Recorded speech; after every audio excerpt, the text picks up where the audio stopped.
Hello everybody, welcome back to Polymath. I hope you're all doing well. I'm doing quite well myself. I didn't get much sleep before doing this, but I am quite caffeinated, so hopefully that should sort of like balance it out. I was recently told by some of my courses actually that I'm normally quite energetic, which is interesting because I feel tired all the time. So I don't know how I've managed to pull that off, but I mean I hope that comes through. I hope, because I do really care about what I'm talking about. I do gain energy from talking about this kind of stuff, so I hope you can kind of see. I hope that kind of shines through, you can sort of see that. This episode we're going to be talking, so this is actually the beginning of two different episodes. One of these episodes is going to be on social identity theory, because it's so important. And when I say social identity theory, that's not the same as a hypothesis. A hypothesis is a prediction, it's sort of like an estimated guess. A theory is a model, it's a way of looking at the world backed up by real evidence. So when I say social identity theory, this isn't some like random hot take that some guy shat out in a lab. Like it's much more real than that. So one of the episodes that this segment is the beginning of is just on social identity theory, because it's so important. It explains so much about how the world works. And I also feel as if I'm going to be referring back to social identity theory in a lot of future episodes. I mean, I think a way that a lot of these episodes work is that there are a few concepts which I feel are really important and I really like talking about. So stuff like the inherent irrationality of the human character, like sort of system 1 and system 2 of cognition, in-group, out-group dichotomies, moral foundations theory, political science theories on liberalism. And I feel like I talk about these in lots and lots of episodes, and I just sort of use that base of knowledge to sort of come to new conclusions and talk about different topics, which I really like. I mean, I find these really interesting. And these basic concepts, I feel like you can apply to so many different things. And social identity theory is one of those things that we really talk about in a lot of these episodes. It's a thread that really runs through this whole channel. And I really want to do a separate video on it. It really deserves its own thing. But this video is also, this sort of segment that I'm filming, is also the beginning of another episode on systemic discrimination and how it happens. And that sort of, and obviously systemic discrimination is an extremely complex topic, and I fear I'm being reductive by looking at it from one perspective, but looking at it from the perspective of social identity theory is so valuable, and it says so much, and it's such a great starting point for understanding this massive, complex topic, that I feel as if, despite the implied reductionism of the title, it's something that I still feel is valuable. Like, I don't see myself as being like a trashy clickbaiter, because I do still feel as if that's a valuable and valid thing to say. Now, on to social identity theory, because in the beginning of this video, so if you're watching the episode on systemic discrimination, I'm going to start by talking about social identity theory, and then we're going to apply that to sexism and racism and systemic discrimination. If you're just watching the episode on social identity theory, then that's not going to be there. The full video is going to cut off before I really start getting into the meat of that. But inherent in social identity theory is the root of prejudice and bias and discrimination. That is inseparable from what the theory is. So we will still be talking about that, despite not getting into the sort of the detail of it, the nitty gritty, if you pardon me sounding a little bit like a 52-year-old, the nitty gritty. So we are going to get into the nitty gritty of it in the episode on systemic discrimination. So let's talk about social identity theory. So obviously social identity theory doesn't tell you everything on how the world works. That is obviously, again, the title I'm using, it is an exaggeration, and I am very wary of making clickbait titles. I really, really don't want to do that. However, it explains so much on how the world works, and explains a lot about yourself, it explains a lot about society, it explains a lot about other people. It just explains, it's a really, really important part, I feel, of any worldview that you might form. It's so essential that I actually feel as if titling this How the World Works, or sort of a guide on how the world works, is actually quite apt. So social identity theory really comes from evolutionary psychology, and I've talked about evolutionary psychology before. Again, it's a thread that runs a lot of episodes, but it's basically the premise that just as the body evolved, so the body evolved under certain circumstances to help us survive, the mind did the exact same thing. So there are certain parts of our minds, such as our emotions, our drive for hunger, our ability to think rationally, our sex drive, as we'll talk about here, our capacity to engage in stereotyping and prejudice. All these evolved for a reason. The fact that these are universal in human beings implies that evolution acted as a force upon these things. And again, It's a mistake. It's actually a logical fallacy called the naturalistic fallacy to say that just because these things evolved, they're necessarily good. And when we talk about bias and prejudice, which do have an evolutionary psychology root, these are obviously not good things. We shouldn't be getting our moral values from how human beings have evolved. However, if we want to tackle things that we recognize to be malign, it's essential that we understand them. We need to know how these came about.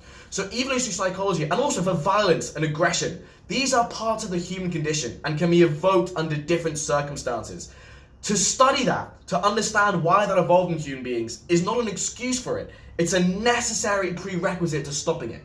So evolutionary psychology, essentially, the way that human minds formed was to help us survive in the environment that we evolved in.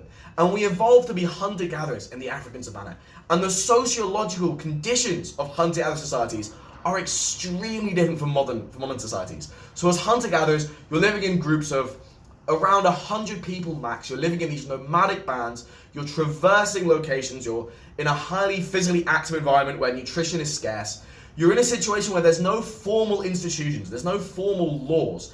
And instead, order, some semblance of basic function in that group is maintained through social forces and social pressures. You're also in an environment where you, as a single lone human, 200,000 years ago, when Homo sapiens first evolved, you cannot survive on your own. It is necessary for you to be in a group. You need to be in some kind of group of people in order to survive. And that means that based on the logic of evolutionary psychology, but also based on common sense, because that is the case, you would expect there, logically, to be a really strong human drive to be part of a group. You'd expect there to be a really strong human drive to seek harmony within a group. And you'd expect the dynamics and the actions and the psychology of groups to have a really massive effect on how you as an individual think. Because after all, if outside of a group you can't survive, your identity, your psychology, the way you function as a human being really has to be tailored to groups. So social identity theory it's just one theory of how groups work. However, it's really the main theory used by social psychologists because it's so encompassing, it's so important, it's so almost, I don't want to say beautiful. I don't want to be a little bit creepy, a little bit flirty. I don't want to be romantic with social identity theory. I don't mean beautiful as in I want to fuck social identity theory. I mean it's just such a, it captures so much information and explains the world in such a magnificent, articulate, insightful way. There is a real beauty to it. And the basic premise of social identity theory is that our identity is formed partly by our personal identity, who we are as a person, our idiosyncrasies and our personality traits. But it's also in a very large part formed by the groups we belong to. So our identity is both personal identity and group identity. And that group can be anything. It can be our nationality, it can be our gender, it can be our ethnic group, it can be our political orientation, it can be which football team we support, it can be our job. Anything which can be used as an identifying characteristic feeds into social identity theory. So in fact, groups, as defined by this theory, can vary in a lot of dimensions. They can vary in a numerical dimension. So a family, for example, is an example of a group, but it's got very small numbers. Whereas a gender is a very, very large group. Groups also kind of differ by longevity. Sorry, I don't know why maybe it's the caffeine, maybe it's kind of screwing with my stomach. They also vary by longevity. So for example, a jury is a group. When you're in a jury, you're in a group of people, but it's very short-lived. Whereas a religion is another example of a group, and that's very long-lasting. Groups are also distinguished by concentration. So for example, in a flight crew, everyone in the crew they're concentrated together. They're all together in the same space. Whereas world leaders or world presidents, heads of state, that is still a group, but they're all very spread out across space. There's also purpose. Groups vary in purpose. You can have a friendship group, which has a social purpose, an assembly line, which has a production-related purpose, a violent teenage gang, or like a drug gang, for example, which has its own purpose. For example, the Hells Angels. As a side note on the Hells Angels, I won't get into the Hells Angels, but they have this reputation for being these kind of harmless rogues. They're a vicious international crime gang with this culture of extreme violence and sexism and racism and probably other discriminatory characteristics as well. It's a group which is riddled with rapists, murderers, sex slavers, thugs, actual neo-Nazis, all of which are tolerated by the remainder of the group. And if you look at a history of the Hells Angels and what they've done harrowing, awful shit. So for example, content warning, there was this 18-year-old Hells Angel who kidnapped a 14-year-old girl guide from the street and raped her in public and got like a disproportionately short sentence in jail. He's still in there. He's still in the Hells Angels. This fraternal organization that treats all their fellow members like brothers. It's a despicable, really reprehensible group of people. They're not these like, kind of like anti-authority, kind of cool punks. No, they're violent criminals. They are a gang. That's just a really big tangent because the injustice of that really gets me. People don't really perceive how dangerous they are. But anyway, moving on. So, and also, dimensions of a group also vary kind of how egalitarian they are and how hierarchical they are. So an army, for example, is a very hierarchical, stratified group. A commune is a very kind of democratic, egalitarian group. So another thing, groups are really important to us as individuals. We feel a sense of obligation towards a group that we're in, be that our friend group or our nationality, or I don't know, like even if you're like in a music society at university or school, you feel some sense of obligation towards that. And it feels good to be in a group. We enjoy being in groups. We actually really like it. And in fact, so I've done a project on happiness and just what leads to happiness. It's also on Spotify and YouTube. It's called Understanding Happiness, Science and the Buddha. And it comes up in both scientific literature and different belief systems and philosophies. Again and again, being part of something greater than yourself and contributing to it feels really good. It's really important for our happiness. And again, in evolutionary psychology, that makes sense. We are animals that need to be part of a group to survive. It makes sense that contributing to a group feels good. And also, people are willing to do quite extreme things for their group a lot of the time. So, for example, people willing to die for their country. That's an example of a really massive commitment to a group. And I mean, people vary a little bit on how they interact with groups. So, for example, people who are introverted tend to need fewer people around them and kind of maintain longer periods by themselves, whereas extroverts tend to need to have more people around them to maintain happiness and need to be kind of have more social contact. But everyone needs groups. And as we've talked about, groups vary in lots of different. I've got these sort of like bullet point notes here just to sort of keep me on track so I'm not rambling. Groups vary in a lot of different dimensions, and studying groups is therefore very, very complicated. And groups can also be quite ephemeral. So a group of shoppers in the local market, for example, is a group. Even if you don't identify yourself as being part of that group, that is still a group of people you're in. So the social identity theory talks about identities, but in groups in general, like when we study groups in social psychology, they're not necessarily groups that we need to identify as. In fact, when psychologists study groups, because again, there's so much variety in how groups work, psychologists tend to classify groups into three different types. There's common bond groups, and these are groups where everyone is meeting face to face. So your family, or your class, or your co-workers, it's a group of people and you know them all personally.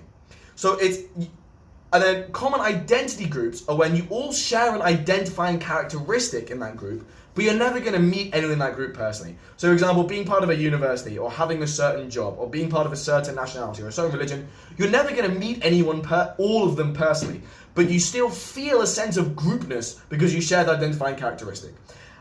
Social aggregates are this third type of group which social psychologists recognize. And again, a social aggregate it's a group of people who we don't feel as if we belong to. So for example, a group of shoppers at some kind of place or some kind of market. Or a social aggregate could also be people with blue eyes, for example. It's not really an identifying characteristic of ours, although actually eye color can be for some individuals, but it can also not be for other individuals. Remember, different people's identities and how the kind of social identities and the groups that they adopt vary. So I've just dropped something. Here we go. I'm filling with this like weird little piece of putty. I don't know why I like having something to occupy my hands. I don't know. So these different groups have different psychological effects, and psychologists like to study them for different reasons. Now, a concept when it comes to groups is something called entativity. So entativity is a characteristic of a group. It's a sort of like dimensional trait, and it's basically like how easily can you distinguish who's in that group, i.e. part of an in-group, and who's not in that group, i.e. part of an out-group. So for example, a football team. If you're playing a football team, you know who's in that football team. You know each other personally, you're all wearing the same uniform. That's a group with really high entativity. However, a group of people out shopping in, Liverpool 1 is a group of low interactivity. Because some people there will be shopping, some will be just walking around, some will be just passing through. It's very difficult to tell who's part of that group and who's not actually part of that group. It's much more ambiguous.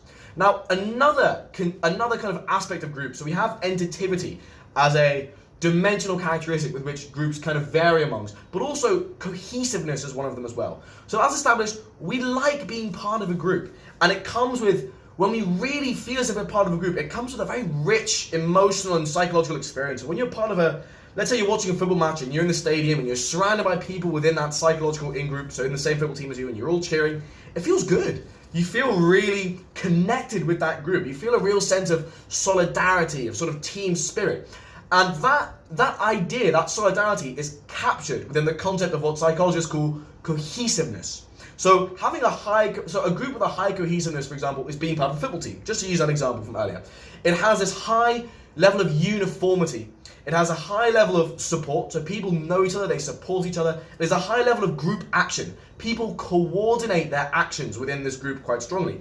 An army, ideally, is optimally meant to have very high cohesiveness. Whereas, for example, a group of shoppers, for example, just to use that example earlier, might have low cohesiveness. Now, cohesiveness is measured on it's kind of based on social attraction. When we want to measure how cohesive a group is, we measure people's social attraction. And it basically involves going up to every member of the group and just asking them, how much do you like other members of that group in terms of prototypicality? So what is prototypicality? Prototypicality, really important concept when it comes to groups and social identity theory.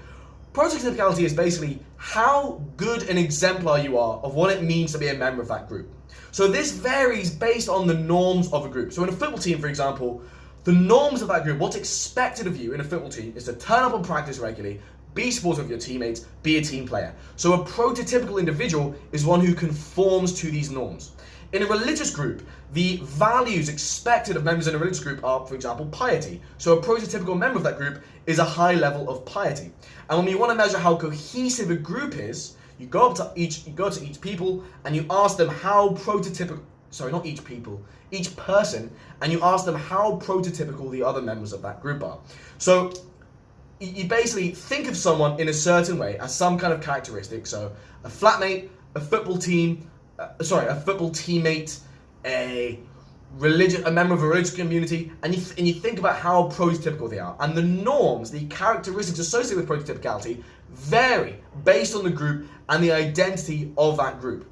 And I mean, again, all this really has practical applications. So, for example, in sports, social psychologists use the idea of cohesiveness to make a group work better. Because as we mentioned earlier, part of cohesiveness is a high group action.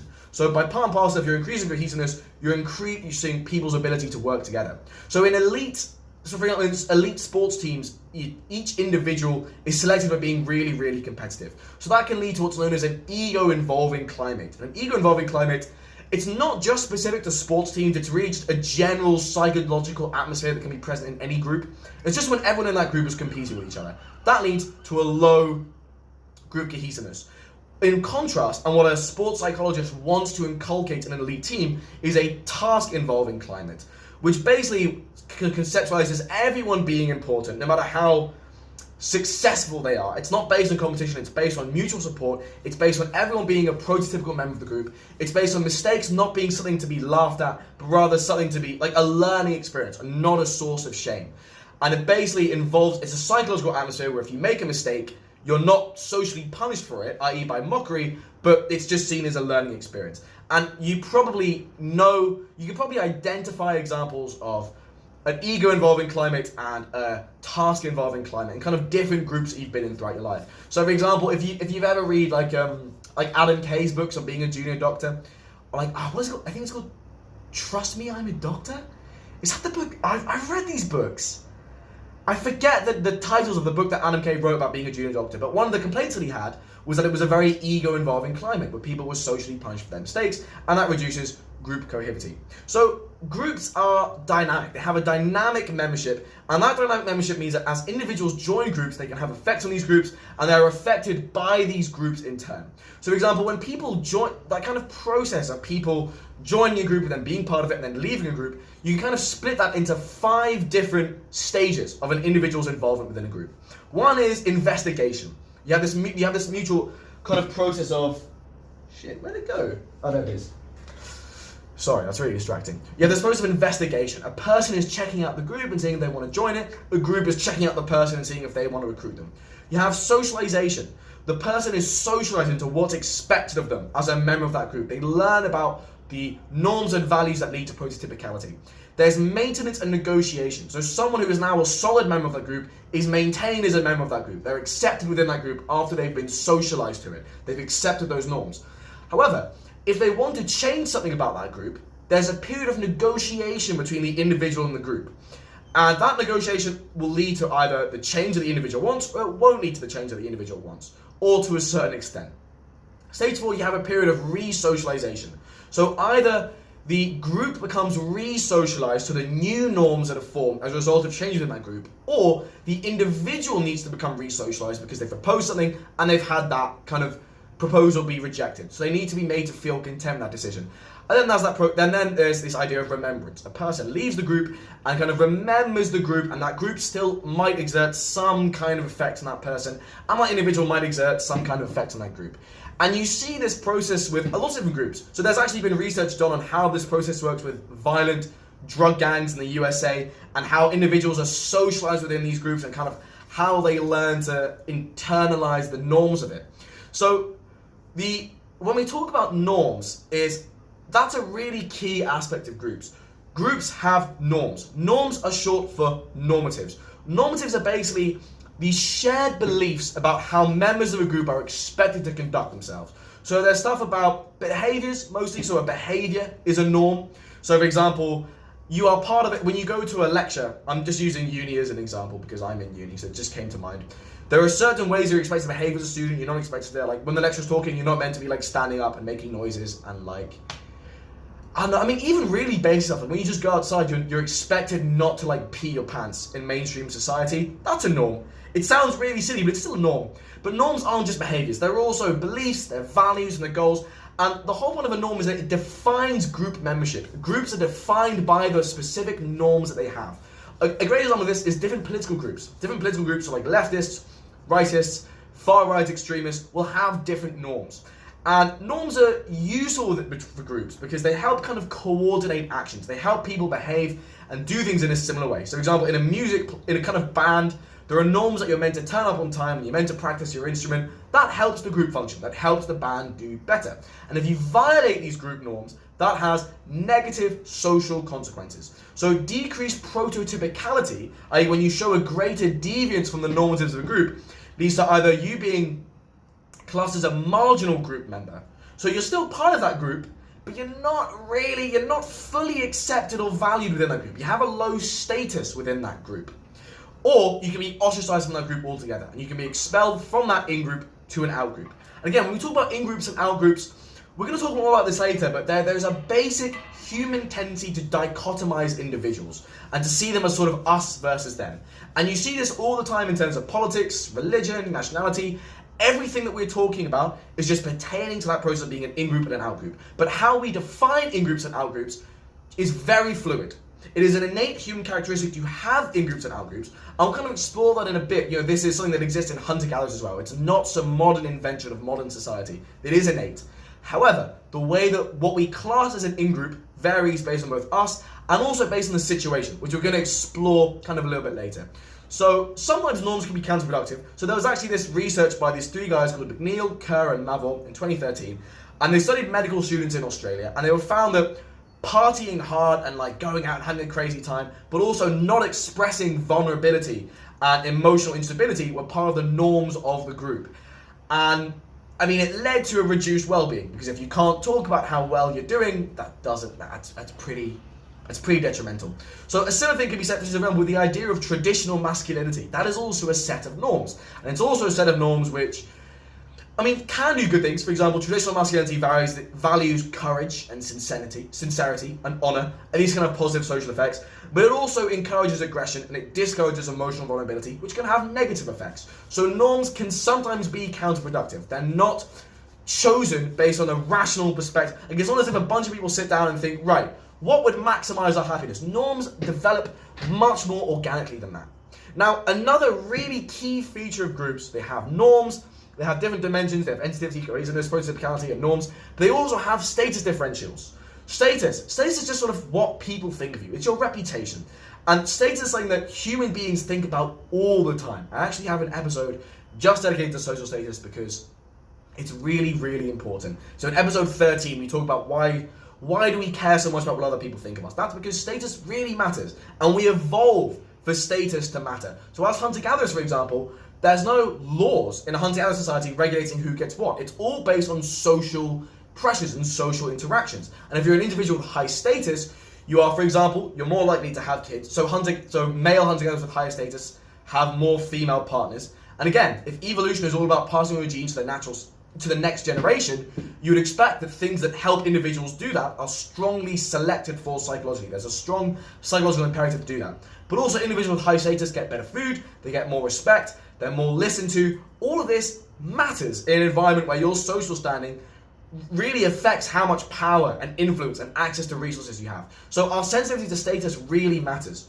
Now, different groups are called status for different things because different groups have different norms. So for example, in modern Western society, social status is gained through income, occupation, conspicuous consumption, etc., etc.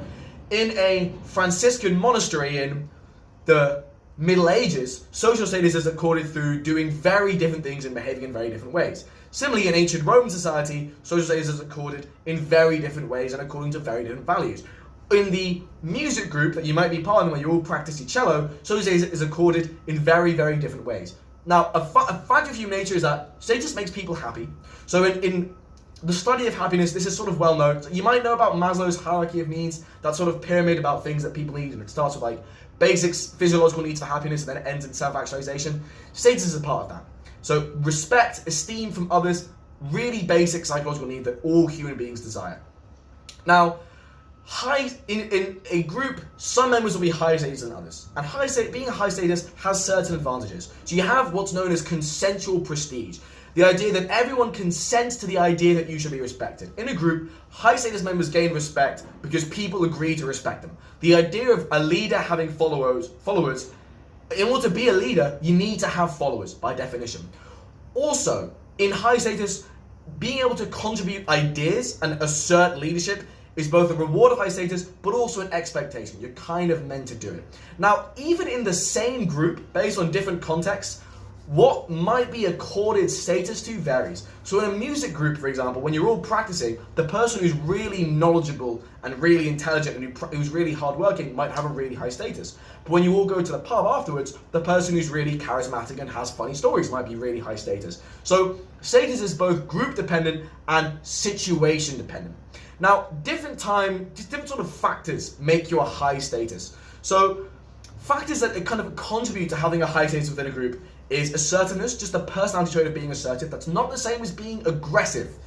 Aggressiveness often very much does not contribute to high status. Actually, what's really interesting is that if you look at like the manosphere, which I actually talk about in episode 23, when you look at these subcultures online which tend to see men in terms of dominant hierarchies of like alpha, beta, etc., all these subcultures presume that dominance and aggression is what gets you social status. It doesn't. Pro-sociality, doing things for the group and doing things for other people is what gains you high status. Being aggressive to other people isn't going to do it. So, assertiveness, also a high group orientation, so caring about the group being important to an individual and their sense of identity, that contributes to high status. And then there's also specific status characteristics and diffuse status characteristics. So specific status characteristics are personal characteristics that make you suited for having a high status within a specific group. For example, being good at an instrument is a specific status characteristic for a music playing group. There's also, we're already half an hour through. We have so much to talk about. This is going to be a long episode. This is going to be a big one. That's a good thing. That's a good thing. It's nice to go in lots of detail. It's not a good thing for my vocal cords. I can actually already feel them starting to creak under the pressure a little bit. They're starting to get a little bit like But it's worth it. I enjoy talking about this kind of thing. Now, diffuse status characteristics are characteristics that an individual have that gives them just a general advantage within all groups in a society. Now, in Western society, being white, male, and well-educated is a diffuse status characteristic. No matter what specific group you're in, unless you're in a group which explicitly rejects those things as mediators of status, that's always going to give you an advantage. I mean, again, status applies both to small-scale groups like your friendship group and also society as a whole. So there's concept of socio-economic status in society. Some groups have a higher status than others. For example, doctors have a higher status than newspaper vendors on the street, for example. Now, human beings show instinctive hostility to outgroups. We're going to get onto that later because there's evidence for that. And we're going to explore that, and that sort of relates a little bit more to prejudice and bias and discrimination, which, if you're watching the episode purely on social identity theory, we're not going to get into the deep nuts and bolts of how it pertains to sexism, but something to keep in mind. The idea of prejudice and bias and discrimination and stereotyping is inherent in social identity theory. It is part of how this works. It's part of how human beings work. Prejudice is a universal feature of human societies. It's not a good thing, but the fact that it still persists, and the fact that ever since societies began, and even before the formation of states, even hunter-gatherers show this. So there clearly has to be some innate component to this. So that feature, what was I talking about? Oh yeah, so that hostility to outgroups, we'll talk a little bit more about in a bit. However, a kind of function to keep in mind is that oftentimes people within a group can actually be more hostile to marginal in-group members than to out-group members. So for example, in war, a soldier will dislike enemy soldiers, but they'll really dislike traitors within their own ranks. Because when you're doing that, to be a traitorous soldier, you're violating the group norm of loyalty in a really spectacular way. And you're therefore showing very, very low prototypicality. So you're still characterized as in-group, but you violated the norms in quite a strong way. And vilification of marginal members of a group is often, it increases group cohesiveness because it sort of clarifies the norms and encourages sticking to those norms and encourages prototypicality. So organizations take advantage of this. So workplaces, armies, any like formal institution will explicitly tell you to stick to the group norms and will try and vilify people who don't stick to these group norms. Although it is worth saying that criticisms of the way of an in-group's norms tend to be taken more seriously from a marginal member than an out-group member. When an out-group member criticizes an in-group's norms or behaviors or practices, it generally goes in one ear and out the other. It's generally not really listened to. So, for example, in political debates, you might have noticed, it's really, really hard to change someone's mind when you're talking to them about politics. Part of that reason, part of it, that in itself is a whole other episode, and it's something which I'm thinking of doing. Part of that is because individuals are naturally, there's an instinctive dismissal of out-group criticisms. So the idea of vilification of marginal group members and disloyalty actually develops in kids who are about 6 or 7 years old. So there was this study done by these guys called Abrams, Palmer, and Rutland in 2014. And they got a bunch of kids between 5 years old and 12 years old, and they told them a story about how the whole class was going to go to a fun fair, and it was going to be for charity. And all the kids are thinking like, sick, fun fair, amazing. They were also told that this one guy in the group, Timmy, didn't want to go to a fun fair, and he didn't find it fun. And kids of 6 years or younger were confused by this. They were like, why does he like the fun fair? But they didn't have any negative feelings towards him. They were just sort of like, hey, he's doing his own thing. But kids of 8 years and older, so this transition happens around 7, show negative feelings towards Timmy. They actively dislike the fact and him for violating those group norms of enjoying going to the fun fair. They're disliking him because he's violating the expectation of behaving in the same way as them. So, another thing to understand, the social world that we navigate is really, do you know what? This could actually be a different clip. In fact, I think I'm going to make this an extra clip, just because I'm wary of having like a YouTube clip which is above half an hour. Because the whole point of dividing my episodes into clips is that like they provide a more digestible sort of, a more digestible experience. It's easier to manage. So yes, I'm going to stop this here. I'm going to drink some water, I'm going to drink some water, and I'm going to begin the next clip. Hold on. So, a really important thing to understand is that the social world we navigate is extremely complex. Every time you go outside, you're surrounded by so many different people. All of them have their own personal identities, but they also have their own social identities. They belong to different groups. They belong to different national groups, ethnic groups, age groups, sex groups, profession groups. They have different subcultures, they have All these different identifying characteristics that your brain notices, and that's a huge amount of information to take in. And your brain is really impressive. And there's actually a beautiful quote about the brain that says, if the brain was so simple we could understand it, we would be so simple that we couldn't. The brain's amazing. However, it has a finite computational capacity. And also, the brain is designed to be as efficient in computations as possible. Remember, we've evolved in an environment where energy is scarce. Our body and brains are designed to be as efficient as possible. They want to get the most out of the least amount of effort. So one way that your brain deals with this massive social complexity is called social categorization. We tend to see individuals and we categorize them based on some kind of identifying characteristics. We can categorize them as old or young, male or female, a professor or a janitor or barmaid or whatever. We find some identifying characteristics, we characterize them as that. Now, in different contexts, we can characterize the same person in a different way, and we're going to explore that later. But the point is, we still categorize them. And that's a way of it just increases simplicity. It allows your brain to make sense of things. Now, another thing that your brain does is stereotype. Now, what that really is it finds a social category and it extrapolates impressions from that social category.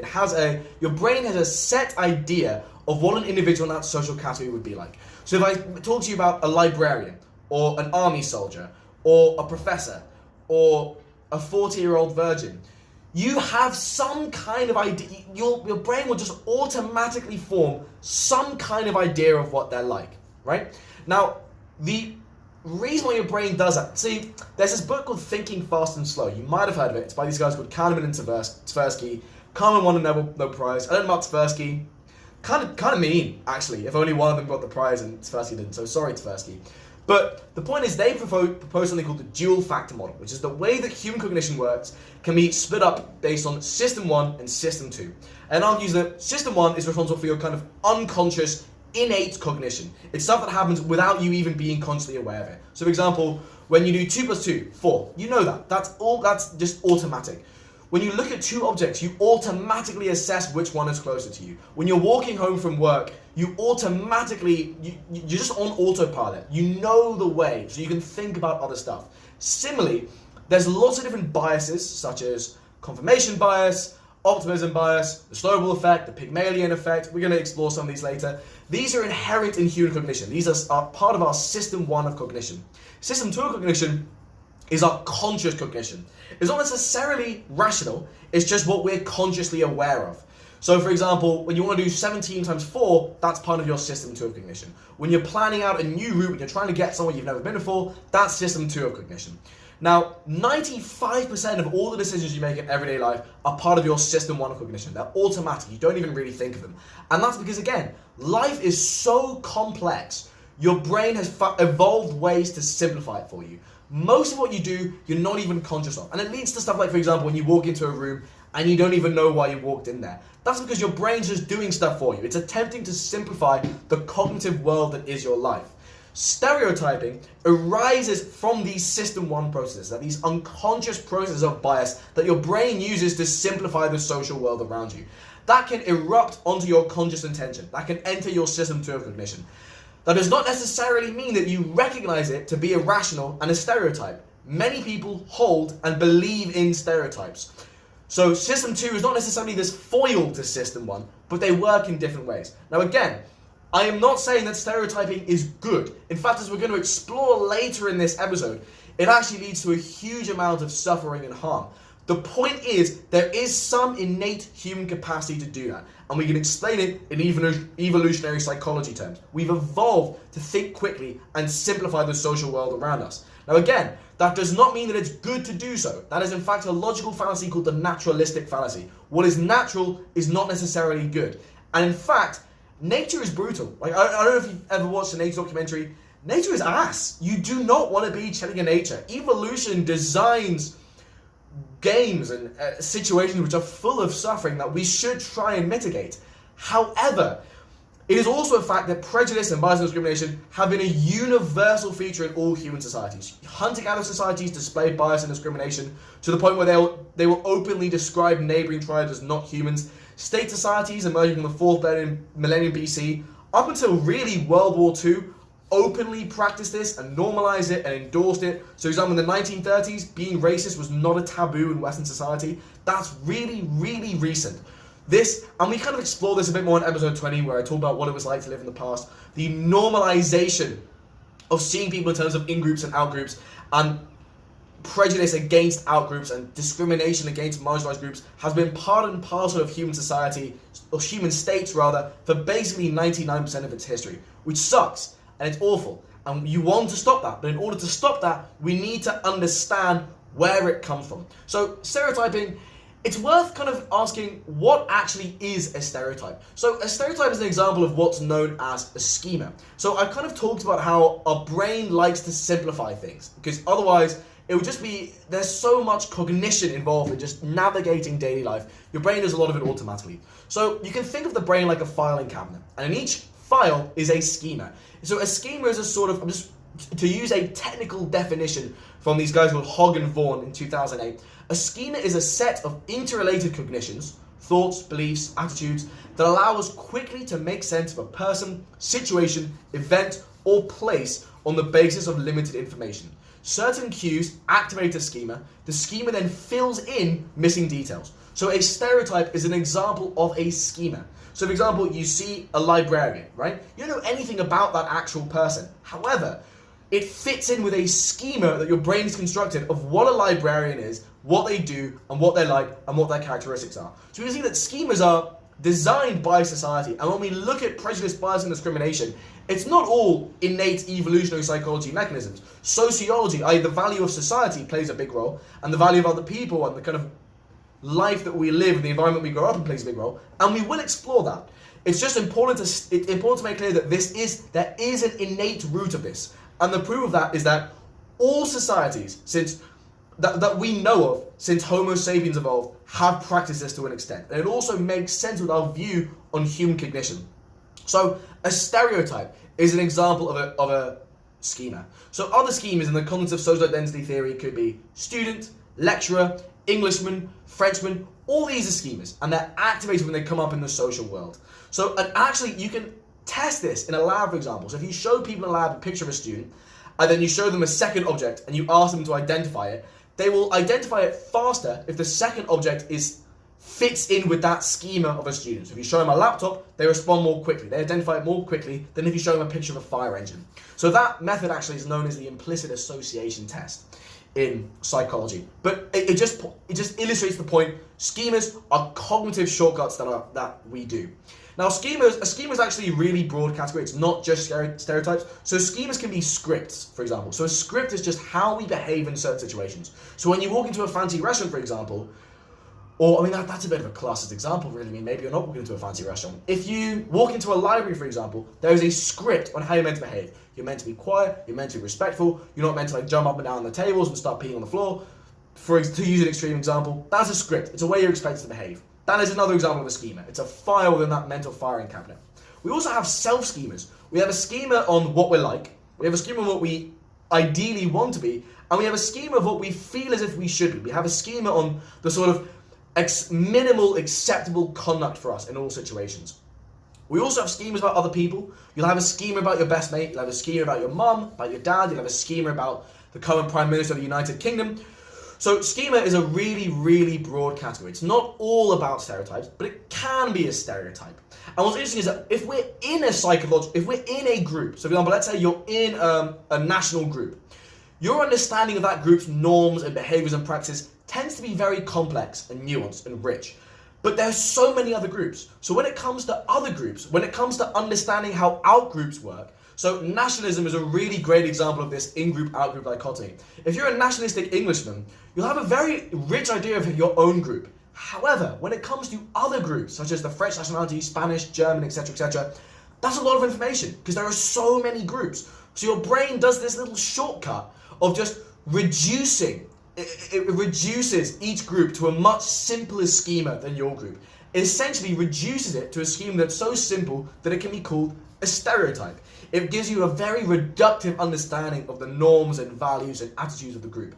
Another thing, human beings have a natural tendency to ignore information that's incongruous with a schema. So for example, an intelligent boxer or a shy celebrity when we receive in kind of lab settings, when people get information about that, they tend to forget the incongruous information. They'll forget or they'll ignore the fact that the boxer is intelligent or that the celebrity is shy because it doesn't fit in with that schema. So stereotyping, again, oh, for fuck's sake, I've lost my place in my notes. So stereotyping, it's this innate human activity. Human cognition is designed to do that.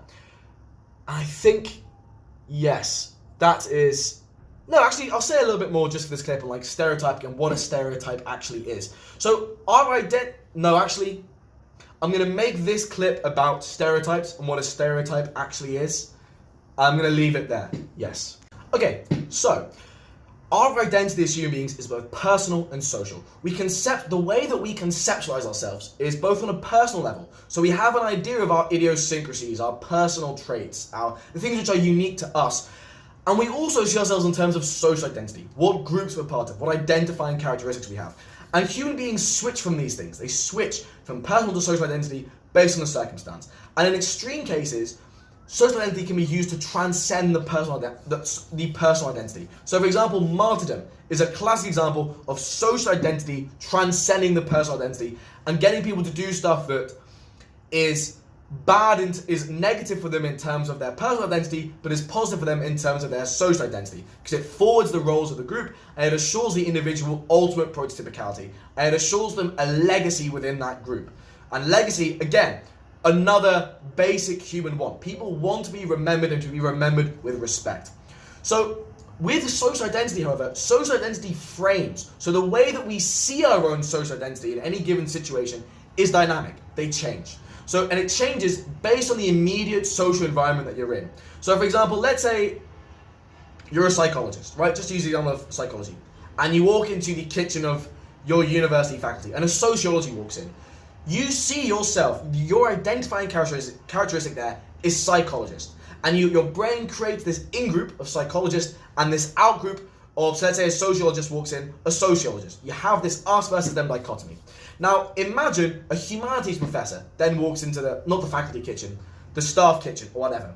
Now, the social environment has now changed because you have a psychologist, sociologist, and a humanities professor. Let's say an English professor. The differences between you two and the English professor are more salient than the differences between you two. So your frame, the way you conceptualize your social identity shifts. You now see the in-group as social science professors. So you and the sociologist are now in the same in-group, and you see your out-group as the English professor. Now let's say a janitor, so a university staff janitor then walks into that room, right? The frame shifts again, because now the in-group is academic university staff, and the out-group is non-academic staff. And again, at each stage of this, people have innate stereotypes. They have these kind of semi-subconscious, but often erupting into conscious attention. They have this conceptualization of what a sociologist is like, or what an English professor is like, or what a university staff janitor is like. Now then imagine all four of you are in this room, and then a non-university staff member comes into the room. Now your frame shifts again, from university staff being the in-group, and non-university staff being the out-group. So the point is, social identity frames are dynamic, so the out-group in question varies. And this links into what I was saying earlier. The human tendency to dichotomize individuals as within an in-group or an out-group is inherent. However, the in-group or out-group in question depends on many, many things. It's fluid. There is no inbuilt concept of what an in-group has to be. There's just the fact that there has to be an in-group. And by the way, we're not slaves to our programming. So individuals can try and transcend this cognitively. However, so for example, if you take individuals in the USA who identify as not racist, for example, and you give them oxytocin, which is a bonding hormone, so a hormone which solidifies both our bonds with in-groups, but also, as we can see, can perhaps solidify hostility to out-groups, and then you show white individuals who don't identify as racist pictures of black faces, their skin actually gets a little bit sweatier than if you show them white faces. So there's their sympathetic nervous system, the part of the body responsible for the flight or fight response, gets more active if they're shown that. Because subconsciously, and again, due to the norms of the society around them, even though nowadays in the West racism is seen as wrong, it's still very persistent, that in-group, out-group dichotomy is still playing out on a subconscious level. However, these individuals don't identify as racist. They consciously reject that in-group, out-group hierarchy. The point that I'm trying to make is that these in-group, out-group dichotomizations can occur both on a subconscious and a conscious level. Now, there's a really, really interesting experiment which proves this. It was done by this guy called Sharif in 1966. And he took these two 12-year-old boys and he put them in these two groups of 12-year-old boys, and he put them in a summer camp. And there were no real differences between these two groups of kids, right? But one of them he called the Eagles and one of them he called the Rattlers. And he just made them compete against each other in like random tasks. And really quickly, they showed genuine hostility to each other. Like they would start being hostile to each other. They would trash each other's camps, for example.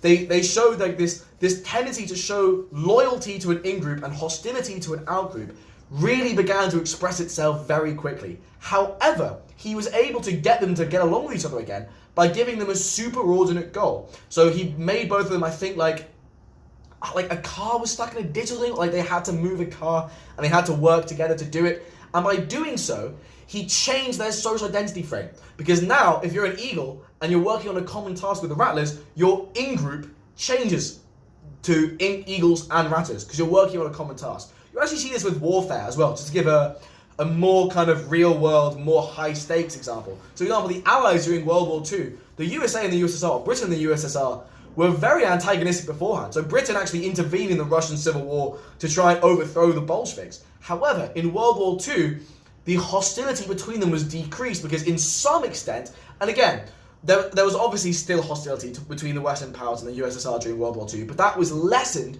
because they had a superordinate goal. And this idea of in-group and out-group, there was suddenly an extra factor kind of thrown into that mix.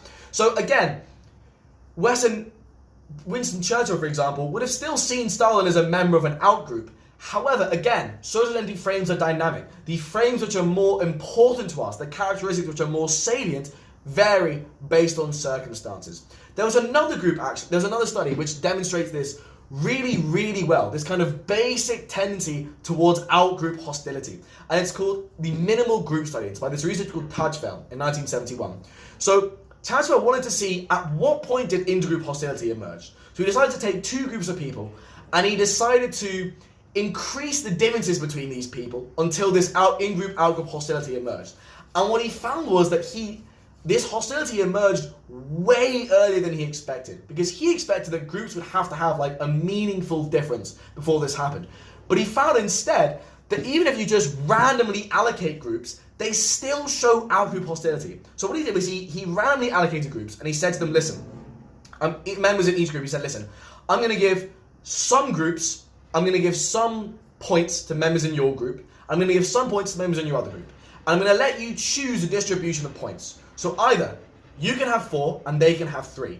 So that sort of minimized the score of the outgroup. He said, you can have 51 points and they can have 49 points. So this maximized the score of the in-group. He said you can have 19 points and they can get 4 points. Now that maximizes intergroup difference. It shows the highest level of difference between the in-group and the out-group. He said to them, you can have 3 points and they can have 5 points. So that tests for an out-group bias, which he wasn't really expecting. And he said to them, you can have 10 points and they can have 10 points. And that would be fair. And what he found was some people went for the 10-10 split. So they opted for each group to have the same number of points.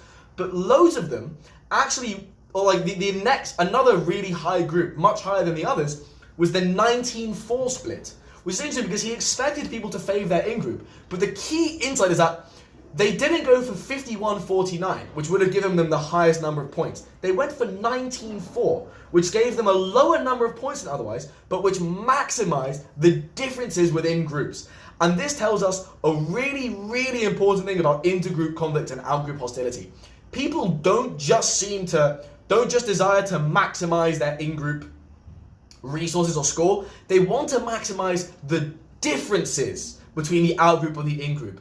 That is really, really important and informs loads of this going on.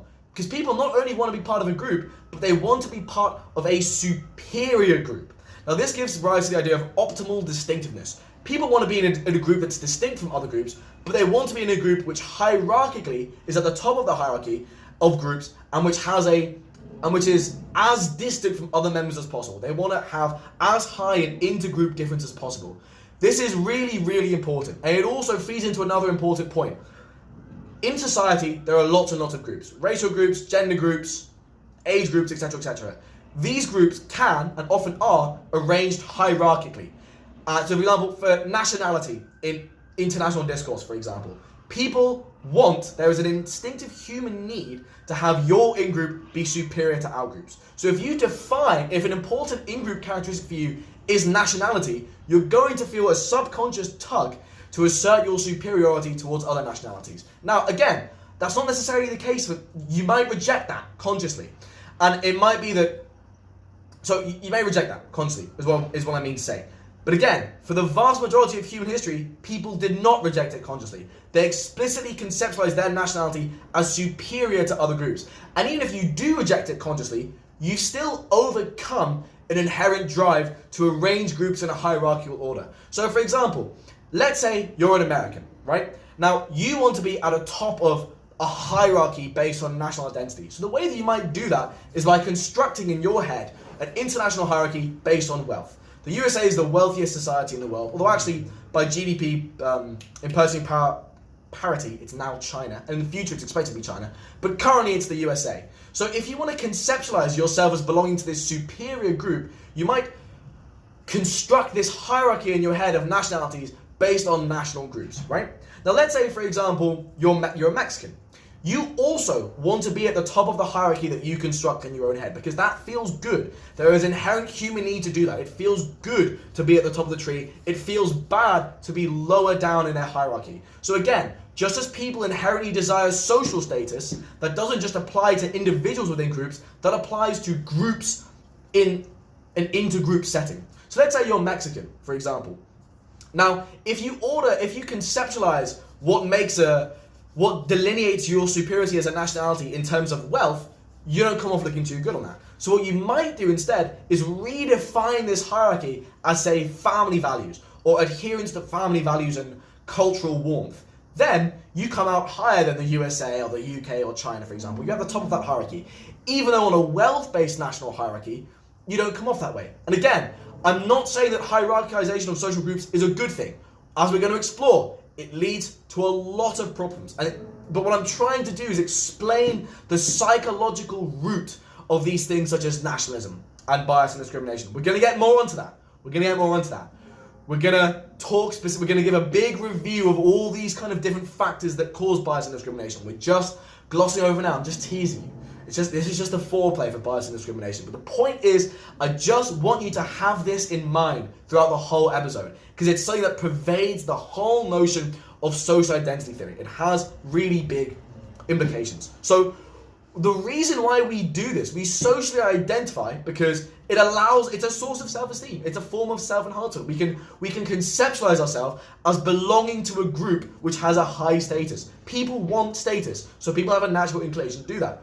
Also, if in your personal life you have low status, like you're a bit of a loser, a really important source of self-esteem for you can be to conceptualize yourself as a high status group, which is why, I think the manosphere works. So online right-wing communities based on male supremacy and traditional masculinity and female subjugation and rejection of femininity in partly work on this principle. Because if you're a vulnerable individual who enters this sphere because you're seeking guidance and you're seeking assurance, and you're seeking a guide on how to gain social status because you don't already have it, you can gain status and self-esteem by conceptualizing yourself as part of a superior group, in this case, a male group.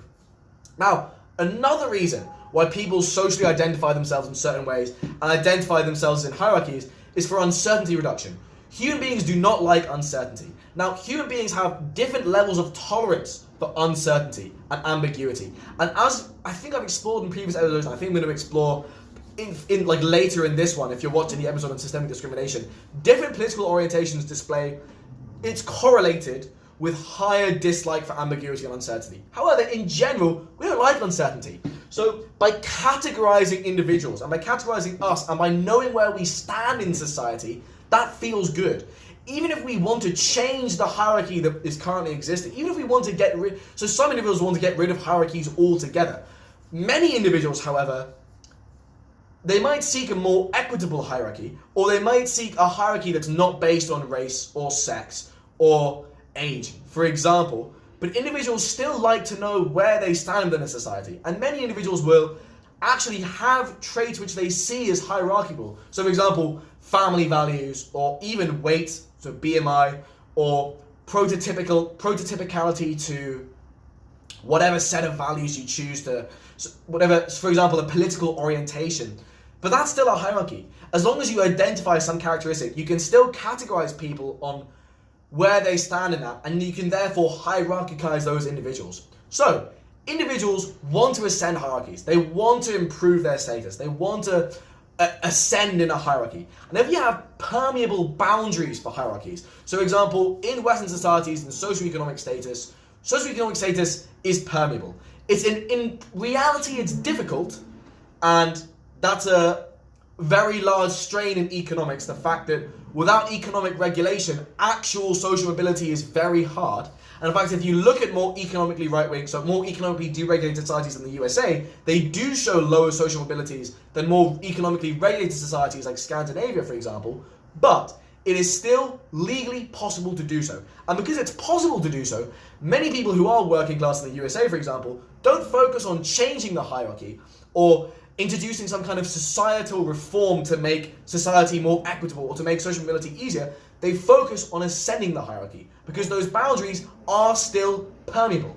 However, when boundaries for a hierarchy are not permeable, and again, a hierarchy, really, really broad category. So I'm giving you lots of different examples of what a hierarchy can be in society or in an individual's social consciousness. When boundaries aren't permeable, individuals will engage in two things: social creativity or social competition. Social creativity is kind of what we talked about with the US-Mexico example, where you tend to sort of reconceptualize a hierarchy. So if a societal hierarchy is viewed by you as being either legitimate, so it makes sense, or stable, it's not going to change anytime soon, individuals tend not to focus on changing the hierarchy itself. They tend to just focus on reimagining, kind of conceptualizing their own hierarchy where they can be at the top. So for example, US and Mexico have a wealth differential that's not likely to change anytime soon. There's nothing that can really be done about that in the eyes of many Mexicans. So many Mexicans, in order to gain a source of self-esteem, might conceptualize national superiority not in terms of national wealth, but rather in family values or cultural warmth, etc., etc., etc. Now, if a hierarchy is viewed as both illegitimate and unstable, we get social competition, which is the use of sort of direct action of low status groups where they seek to change the social hierarchy. So, for example, women's marches, feminist movements, feminist protests, these are all examples of a typically marginalized group in society, one which carries low status in its antithesis, the male group, for example, seeking to change the nature of society. So, that's sort of a bit of information about sort of intergroup hostility and the sort of what outgroups are and how they kind of work and how people ascend hierarchies. So I'm now going to talk about applying this a bit more seriously to bias and discrimination and to answering this question of where prejudice actually comes from. So running through this whole episode has just sort of been a bit about how social identity theory can explain the phenomena of bias and discrimination, sort of tell us how psychologically and also sociologically these phenomena occur. But I want to just focus on prejudice a little bit more and just sort of, instead of traipsing around it in the context of the theory, really use social identity theory, because I mean that's what it's really there for, to explain why this happens. So the question of why prejudice happens, something that's incredibly relevant and important and meaningful. And social identity theory, being what it is, can help shed a lot of light on that. So it's worth noting, first of all, just some key definitions. So what is prejudice? So prejudice is an adverse opinion or a leaning formed without just grounds, just cause, or before sufficient knowledge has been acquired.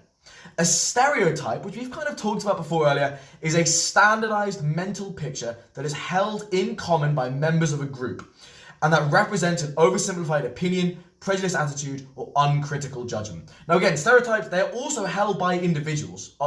That's not the point of the definition. It's not to say that you as an individual don't hold these views, but the point is that stereotypes are formed because you as an individual identify as a member of a certain group. Human beings engage in social categorization. You will be part of some categories, for example, based on your political orientation, your religion, your nationality, and you won't be part of others. And what we do is we form stereotypes around these categories. So for example, if I talk to you about a librarian, you'll have some almost semi-unconscious just snap judgment about what that means in terms of their personality and their lifestyle. And that is, as we talked about, this system one of cognition. And we talked about how stereotyping, for example, is an inherent cognitive shortcut, a way of human beings making sense of the cognitive world. That's not me legitimizing it or justifying it. In fact, stereotyping, as we're literally about to explore, does a lot of harm.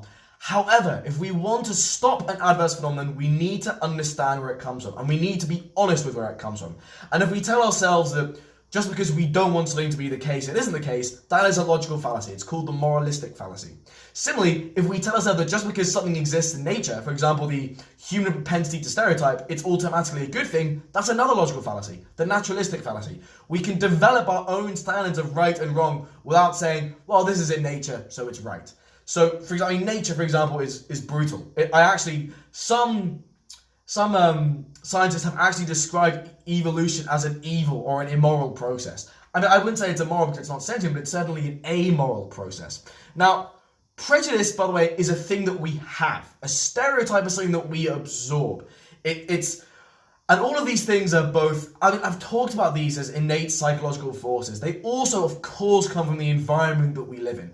As I said, the human proclivity to engage in prejudice and stereotyping is innate. The actual stereotypes that we hold and the prejudices we have are determined by the cultural and social environment that we live in. So stereotypes are something that's held in society as a whole, or rather a subculture or a culture within that society. Now remember, human beings tend to engage, as we talked about earlier with things like the minimal group study, for example, in optimal distinctiveness. We see the world in terms of in-groups, so our group, versus out-groups. And we arrange these groups in a hierarchy. And we want to be at the top of that hierarchy. We want to conceptualize ourselves as being part of a group that's above other groups.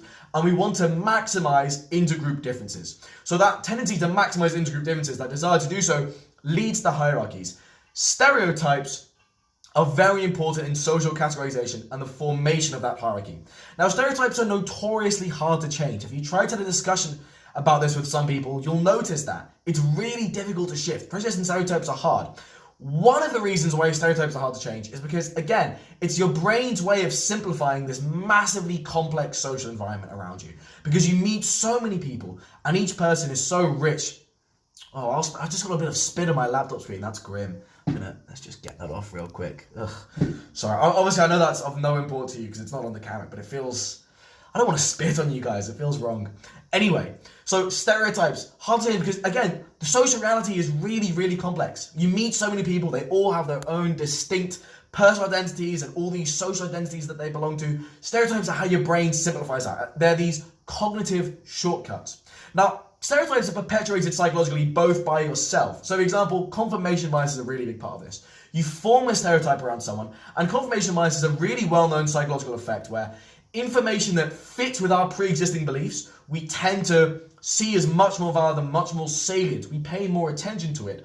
Whereas information that comes in that doesn't tend to fit with our beliefs, we tend to ignore. So confirmation bias, for example, if you see, if you have a stereotype, for example, as, just to return to a librarian example, as librarians being nerdy and bookish and quiet, if you see information that confirms that, either online or in person, you're much more likely to remember that and integrate that into your belief system.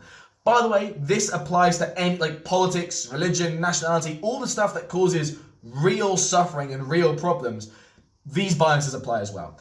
Another thing, if you are targeted by a stereotype, we're going to get into more of this in a bit, but so there's this thing called the Pygmalion effect, where people behave differently based on the expectations of them. So, for example, if you take a student, a school kid, and you tell him that he's going to be really bright, and he's a bright kid, and he's expected to do well, and we're all thinking he's going to do well, and we're going to give lots of attention to him, that student will do well than if you tell a kid that he's bad or stupid or not hardworking. People do that. It's an unconscious psychological force impelling us towards expectations and stereotypes. Now, again, that's not me saying that human beings are bound to fit whatever stereotypes they're assigned to.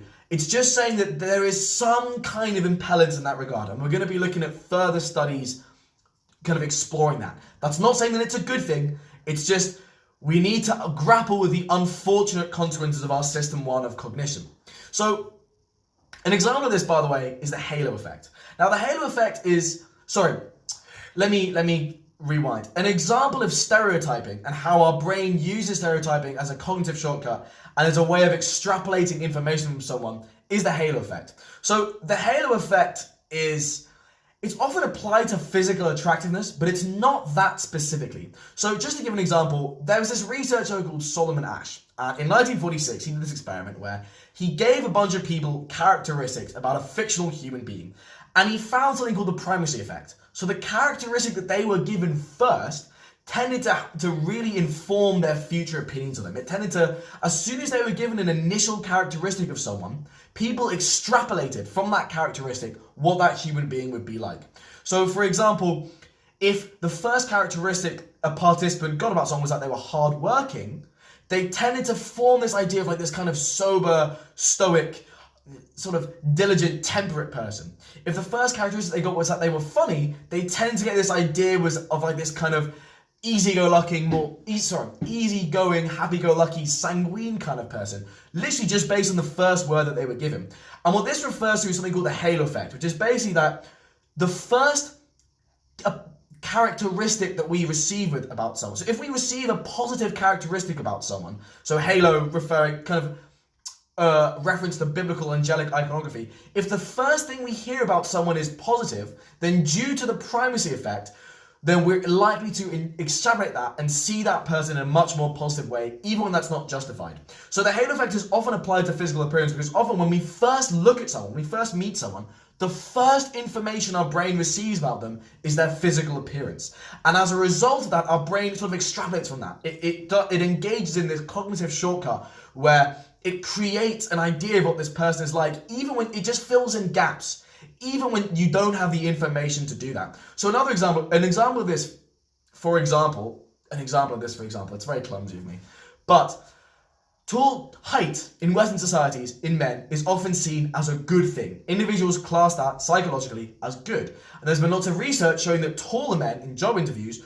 often receive higher starting salaries than short men because of the halo effect. The first information that the interviewer receives is that, and therefore they're more likely to see that person as a good employee, someone who's hardworking, amiable, a good asset to the company, even when they can't actually make that judgment. They've just filled that in. So that process, automatic, and it's built on sort of stereotypes. And we talked about schemas earlier. You know, these stereotypes we form are an example of schemas, but we also have schemas about everything, about ourselves, about roles in society. We even have schemas on inanimate objects. So when you, for example, go and sit down on a chair, let's say you walk into a room and you sit down on a chair, right? There is technically a chance that that chair will break under you, but you're not really thinking about that. You just sit on that chair absent-mindedly because the schema you have in your head of a chair is a thing that you can sit on and do so reliably. So when it comes to stereotyping and all this, you could, oh shit, my battery's on 15%, but that should be fine. We'll wait until it gets to like 5 and then we'll take measures. So with prejudice, for example, you could argue that prejudice and stereotyping and discrimination wholly come from society. There's no innate basis of this. Now, however, and even though these undoubtedly do come from society, and we're going to look at societal or environmental mechanisms that individuals undergo that cause prejudice. However, it's important we understand there is an innate component towards this as well. Our brains are designed to dichotomize people in terms of an in-group and an out-group, a sort of us versus them, whether that be politics, race, religion, nationality, etc., etc., etc., football team. And individuals are inclined for hostility towards an outgroup. And again, we see prejudice and marginalised discrimination in all societies. So in hunter-gatherer societies, for example, you talk to them about, I mentioned this already, but this is just a clip, so in case you're just seeing this clip and not the full episode, hunter-gatherers do awful shit to their neighbouring tribes. They will, with content warning, they will engage, often hunter-gatherer warfare involves raiding other tribes in which men, women and children are killed, or women and girls are raped or kidnapped or gang raped, horrible things. And when you ask these tribes why they did it, they basically just say they're not human. Similarly, the Maori, before they were themselves persecuted by the British, themselves went to committed genocide against another tribe called the Moriori. And when they were asked about the ethics of that, they basically just said, it's custom. I.e., that is an example of extreme outgroup formation and extreme outgroup dehumanization. But also states. So since states formed in about the 4th millennium BC, nationalism, xenophobia, racism, sexism have all been completely normalized. They've just been assumed as norms of society. It's only been extremely recently that we've begun to move away from that and explicitly reject these things. And that's a good thing, of course. However, we have to face this ugly reality that if this mental framework is inherent in so many different societies and in so many different states of complexity, and that's only been transcended very recently, there has to be some kind of explanation for that. Social identity theory is that explanation. So, prejudice in society, if you have a group where lots of different groups in society look down on them. So, for example, in the USA in the 1930s, black people were looked down on by lots of different groups in society, based on age, based on sex, based on occupation, based on state residence. That means that they are a stigmatized group. Now, often in societies, you have hierarchical organizations of groups where you have stigmatized groups at the bottom. So societal hierarchies can be based on race, they can be based on sex, they can be based on profession, or socioeconomic status, or kind of wealth levels. Another thing, people often build up worldviews which legitimizes and which are built up around rejecting stigmatized groups. A great example of this is the scientific racism that emerged in the Western world in about the late 1800s, the early 1900s. So this invoking of scientific principles to legitimize racial subjugation. So for example, an example of this is social Darwinism, wherein Darwinism's teachings about survival of the fittest were applied to races, and the idea was that the Anglo-Saxon race was genetically and biologically superior to other races and destined to outcompete them. Another example of scientific racism is phrenology. So different ethnic groups have naturally slightly different skull shapes. Also, different individuals in the same ethnic group will have naturally different skull shapes. And the idea of phrenology is that the appearance and the measurements and the particular quirks of someone's skull shape can be used to deduce different information about their personality and their behavior. Now, this was used to justify racism and imperialism because it was said that the meaningless phenotypical changes seen in skulls of black people as compared to white people were used to basically say that they were inherently less intelligent or inherently more aggressive. So when another really key important thing to understand when it comes to prejudice and when it comes to stereotyping is that we gain understanding of ours through the reactions of others. This is known as the sort of looking glass self, which is a term coined by these researchers called Cooley and Mead. So basically it's the fact that each person in a social world is a mirror reflecting back yourself. So if you keep telling jokes to people and no one laughs, you'll eventually come to see yourself as unfunny. And you've gained that information about yourself through the social environment around you. Now, this applies to stereotypes as well. If you know that there's negative stereotypes about a group that you belong to, then when you're in a situation where that negative character, so let's say you're a woman and you're doing a math test. You know, and there have been studies proving this, by the way, so this isn't an abstract example. You know that women are seen as bad at maths. So when you're made aware of that before taking the test, you're in a state of anxiety. And that state of anxiety leads you to do worse in the test, in this example, or just in general, whatever task that you're fulfilling. And then that leads to the perpetuation of the stereotype. The anxiety makes you less likely to succeed, and the stereotype is confirmed. So an example of this, by the way, there was the study done by Stone et al. In 1999, where a bunch of people, black and white, were made to play a bit of golf. And so stereotypes in Western society are that black people have greater natural athletic ability than white people, but that white people, there's also another stereotype that white people have greater intelligence and therefore greater sporting intelligence than black people. So if you take a black person or a white person, depending on which stereotype you make them aware of, which identifying characteristic you make them aware of. So when you tell them that they're testing sporting intelligence, or that you're testing natural athletic ability, black people or white people will do better if their stereotype conforms to the idea of being better at sporting intelligence or natural athletic ability, and they'll do worse if their stereotype violates that idea. So for example, black people will do worse in a little golfing test if they're told that they're being tested on their sporting intelligence. White people will do worse on that golfing exercise if they're told that what's being measured is their natural athletic ability. Now this idea is stereotype threat, like the idea that being aware of negative stereotypes makes you do worse. There's another example of this, by the way. So for example, there was another study by Shi et al. Where Asian women were made to do a math test, and if they were made aware of being Asian beforehand, they did better because their stereotype of being Asian conformed to being good at maths. And if they were made aware of being women beforehand, they did worse. and if they weren't made aware of either, their performance was in between the other two groups. So the idea of actually doing better if your stereotype conforms to ideas about being good at something is known as stereotype lift. So stereotype lift, the idea that, for example, you're an Asian doing a math test, you're made aware of being an Asian, and statistically, according to empirical evidence, people do better. However, the effective stereotype lift makes you a little bit better. The effective stereotype threat makes you do a lot worse. So the stereotype threat can actually be used to perpetuate stereotypes in a really, really bad way. And it was often used, for example, to perpetuate the idea of black people being inherently less intelligent than white people. The educational systems of Western societies massively favoured white people. And even when in certain experiments black people were given opportunities to do as well as were given nominally equal footing, so nominally equal conditions as white people, the social and cultural background of that, the awareness of those stereotypes in society affected their performance. And then that was basically used to legitimize racism. So stereotypes in society, they're self-fulfilling prophecies. Another example of this kind of self-fulfilling prophecy effect is, so there are these two researchers called, let me just find their names, Rosenthal and Jacobson. And in 1968, they went to a bunch of schools and they told teachers, so they randomly picked a few students in each class. And they told the teachers that those students were going to do well in school, based on some bullshit psychometric nonsense which they cooked up and made to look scientific. And what happened was the teachers who heard that paid more attention to those kids. They were more smiley towards them. They were more encouraging. And as a result, those students were more energized. They were more engaged. They were more happy. So they performed better. That seemed to confirm the teachers' preconceptions of them. The teachers were, again, more smiley and more engaging of them, and it just created this positive feedback loop. And that positive feedback loop of how stereotypes reinforce themselves is known as the snowball effect. So the snowball effect, it applies to individuals, it applies to groups as well. So it's been replicated a lot, and for example, in teaching, it really applies well to gender.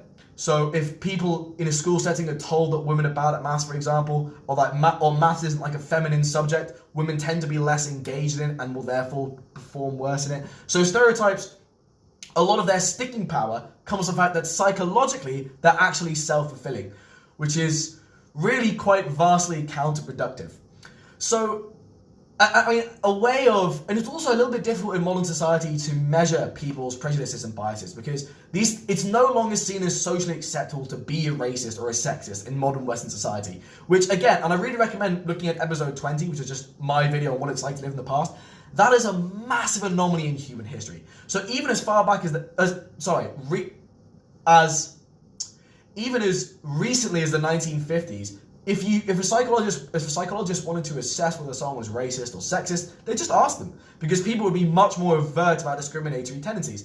Nowadays, it's much more covert. So a way of measuring sexism actually is by giving someone a scale called the benevolent sexism scale, and it's filled with items which seem to say positive things about women, but in fact are only positive about women in relation to traditional gender roles. So such as, for example, about being good mothers or teachers or nurses.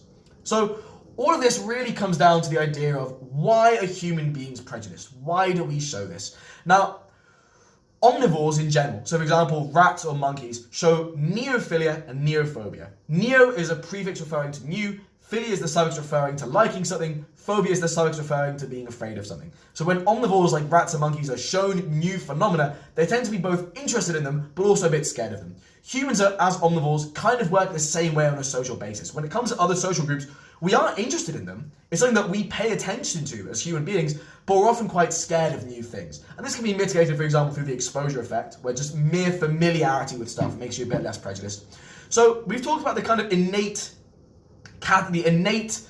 human tendency to dichotomize people within in-groups or out-groups. And that may have evolved because, let's say you're a random tribe living in a hunter-gatherer situation. Now, just to give you some context, homicide rates in Western Europe are about 1 per 100,000 per year. In an average of 27 pre-state societies, so like hunter-gatherer groups, tribes, chiefdoms, that average was computed in a study to be 527 per 100,000 per year. So the rate of homicide is over 500 times higher. You are living in a hyper-violent, hyper-dangerous environment, where in the tribe immediately next to you, again, if they pose an actual threat, if you're living in an environment where you are competing for resources, and you're competing for In some cases, territory. Depends on the specific pre-state society, of course. All this is very variable. The umbrella of a pre-state society is very broad. And for more information on that, actually check out episode 22 of Polymath, which is about how the first states emerged from hunter-gatherers. But the point is, it makes evolutionary sense in an extremely violent and competitive environment to develop an in-group, out-group system in order to enforce loyalty and cohesiveness to the in-group. And again, that cohesiveness is necessary for group action. It's necessary to coordinate you and have you working effectively as a unit. And it also makes sense for you to imbibe an innate hostility towards out-groups because they propose a genuine threat to you. And the emotion of hostility, the emotions of hostility, anger, and dehumanization, what they really do is permit individuals to be violent. More on dehumanization and the overcoming of the aversion to violence in episode 23 of Polymath, which is about how vulnerable people get radicalized. But the point is that this in-group hostility evolved for a reason. However, as is a classic theme in evolutionary psychology, the world that we live in now is severely mismatched to the hunter-gatherer environment that we evolved in, that we're kind of built for. But we haven't, our software and hardware hasn't changed yet. So we're still running on this hunter-gatherer software that's actually really maladaptive for modern society. It's not good for racism and sexism to be prevalent forces in society. They don't actually help in any way. However, they have a really strong sticking power because our brains still have this sort of innate capacity to do it. However, remember, prejudice and bias and discrimination are not just innate.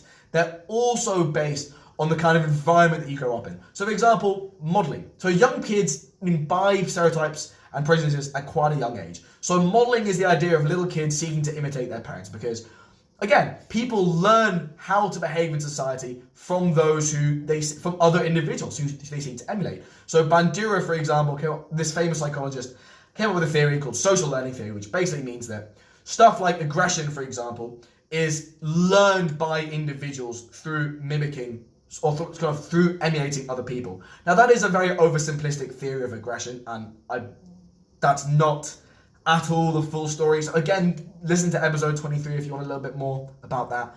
But the point that it illustrates is that we do often model ourselves after other people. There's also this idea of operant conditioning, which is when, for example, in the context of prejudice, so operant conditioning is just when you're rewarded for something. So for example, in the terms of prejudice, when you're like a young kid and you tell a racist joke and your parents laugh, you're being rewarded for doing something. So you're being conditioned to do that. That's operant conditioning. Another example is classical conditioning. Classical conditioning, you might have heard this with like Pavlov and his dogs. It's when two unrelated concepts become associated with each other. So in the context of prejudice, let's say a child brings an Asian friend home and the parents are really standoffish and hostile. That child will then associate bringing an Asian home with the hostility and standoffishness of their loved one.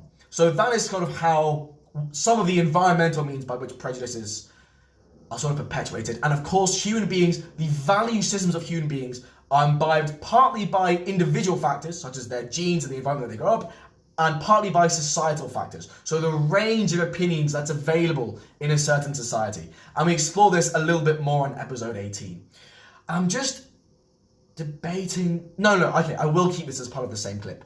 So, some theories on prejudice. Another very important thing that's very related to prejudice is a personality construct, this kind of series of attitudes called right-wing authoritarianism. Now, right-wing authoritarianism is a political concept, as I'm sure you know, and you'll understand that right-wing authoritarianism is a political ideology. However, in psychology literature, there is also a distinct concept. There is a set of related attitudes called right-wing authoritarianism, and it's a scale. Some individuals are higher in right-wing authoritarianism and some individuals are lower or very low in right-wing authoritarianism. Now, you might be thinking that that's sort of singling out a certain side of the political spectrum. So there is a little bit of discussion on what left-wing authoritarianism could be. So for example, figures like Lenin or Stalin or Mao are left-wing authoritarians. However, in the psychological literature, there's much more, the concept, this kind of concept in psychology is based more on right-wing authoritarianism rather than authoritarianism in general, although previous research after World War II did focus on just an authoritarian personality. But the association between authoritarian political views and socially conservative views is one that in the Western world, for example, tends to be much, much more common than authoritarian political views and socially liberal views. And it's also the case that in socially conservative views, what socially conservative views really are about. So when individuals oppose feminism, or when they are more inclined to ethnocentrism or nationalism, or traditional gender roles, or traditional gender hierarchies and family hierarchies, or the increased dislike towards marginal groups and having a sort of narrow in-group and narrower out-group. All of these are psychological constructs which partly cause socially conservative views. So having a quite narrow in-group, having much more antipathy towards psychological out-groups, being much more sort of desiring of non-ambiguity in society, of ordering individuals in terms of a hierarchy of social groups, and needing to have that certainty in where individuals stand. That sort of, those psychological constructs, those psychological concepts I've just mentioned, are also behind authoritarianism. So there is a psychological link between the authoritarian part of right-wing authoritarianism and the right-wing part of right-wing authoritarianism. But it's also worth keeping in mind that if you look at left-wing authoritarianism, politically is still very much a thing, for example. There is a lot of research on just authoritarian personalities in general. And as I talk about right-wing authoritarianism, you'll notice that despite the fact that these individuals tend to hold conservative views, it also involves just a general mode of authoritarian thinking, which can theoretically, even though it doesn't really tend to occur in practice, be applied to leftists as well. And if you want more information about what authoritarianism and libertarianism is, and what socially liberal and socially conservative people are like, then, there's lots of episodes on Polymath about these political definitions. Episode 8 is really the classic place to start, just what do left-wing and right-wing actually mean. So, right-wing authoritarianism, it's a scale that has 3 subscales. One of these scales is conventionality. People high in right-wing authoritarianism really like the status quo. They don't like change, and they like certainty in the status quo. They oppose any kind of deviation from norms. And that applies both in terms of them as individuals and their individual life, but also in society as a whole. They will dislike societal movements away from the status quo.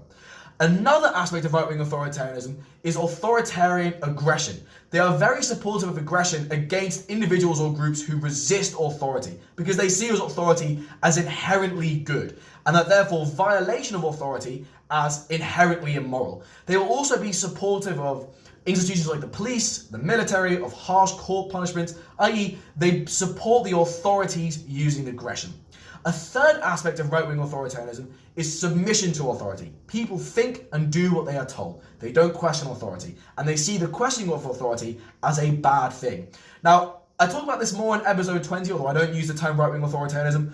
Right-wing authoritarianism, historically, throughout history, from the beginning of state societies in the 4th millennium BCE, up until very recently, up until the 1700s in Western Europe, the norms of society were strongly right-wing authoritarianism. Individuals and societies would rank highly in the scale. Now as a society, there's society, especially in the West, and to a lesser extent around the world, based on how culturally and economically similar they are to the West, show deviations away from high levels of right-wing authoritarianism. But individuals in Western societies, there will still be some individuals which have right-wing authoritarianism.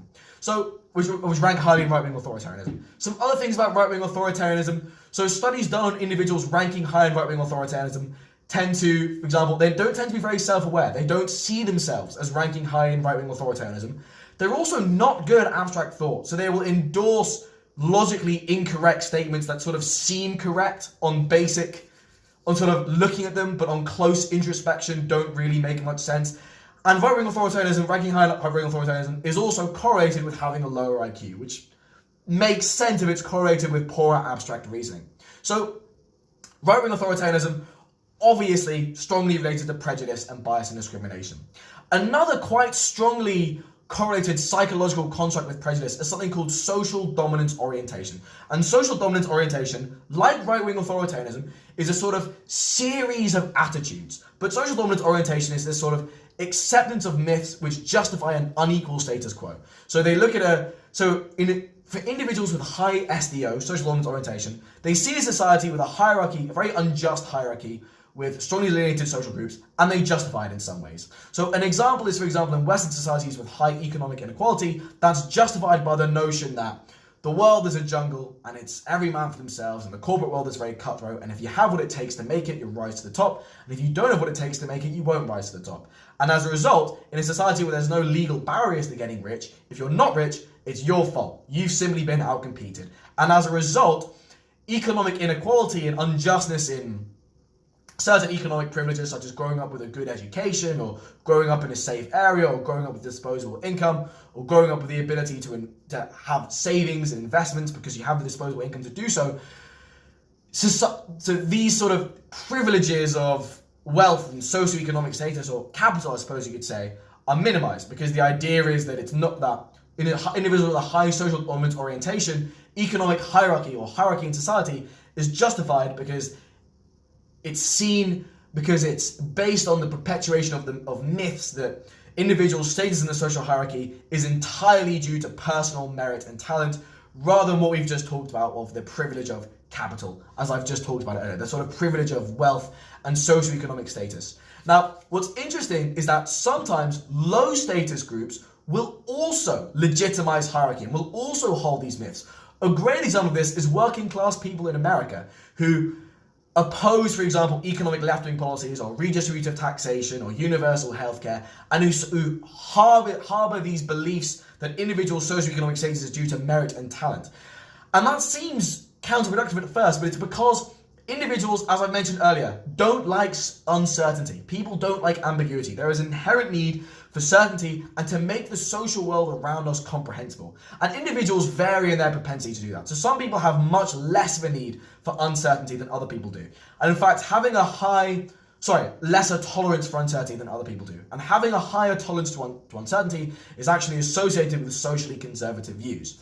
But again, just returning to this, we have a psychological need to know where we stand and to know where others stand. And individuals who feel this particularly acutely are more inclined to justify a hierarchy even if they're at the bottom of it. And also this sort of relates to people having negative stereotypes about ourselves. So another really important idea to combat with prejudice is, as we mentioned earlier with social identity theory, people conceptualize themselves in terms of personal identity and social identity. Now, sometimes your personal identity can be quite negative. If you conceptualize yourself as someone who has a very low status as an individual, you're not very talented, you don't have many friends. So in Western society, there's a theory called general strain theory. And part of what it says is that individuals experience distress or vulnerability, also conceptualized as strain, when they fail to meet the expectations of their society. So if you're in Western society and you have a low socioeconomic status and you have a low level of income and you're not able to engage in conspicuous consumption, that leads to this sort of form of distress called strain. This kind of feeling of distress, of alienation, of inadequacy. And if you feel strain, if you feel personal inadequacy in terms of your personal identity, that's really bad for your self-esteem. And individuals need self-esteem to be happy. So what individuals will do is they will then gain their self-esteem from social identity conceptualizations. So for example, just to use race as an example, someone who feels very unaccomplished in life, who is white, might therefore subscribe to racist ideologies where they conceptualize racial groups in terms of a hierarchy with white people on the top in order to make them feel better about themselves, in order to give them a source of self-esteem and status. So, and I think this is really behind, and I talked about this in episode 23, this kind of mechanic, this need for self-esteem, for status, is part of what causes vulnerable people to be radicalized. And I talk about this in terms of the sort of manosphere, this kind of these online subcultures and communities, these right-wing communities, where individuals conceptualize men as being part of a strict dominant hierarchy of like sigma, alpha, beta, or there are more. There's like omega and gamma and like delta males. Like people have been cooking these up. You know, it's gotten quite sophisticated. So people create these hierarchies, but they kind of associate status and what's right with traditionally masculine values and traditional masculine pursuits. And they associate status with masculinity and the rejection of femininity and the rejection of feminism and of feminine values and feminine practices. And people do that because vulnerable people who seek social status go online and they seek sources of status and sources of esteem. They seek to be told how they can become cool. They seek to be taught how they can get dates. They seek to be taught how they can be respected by their fellow individuals.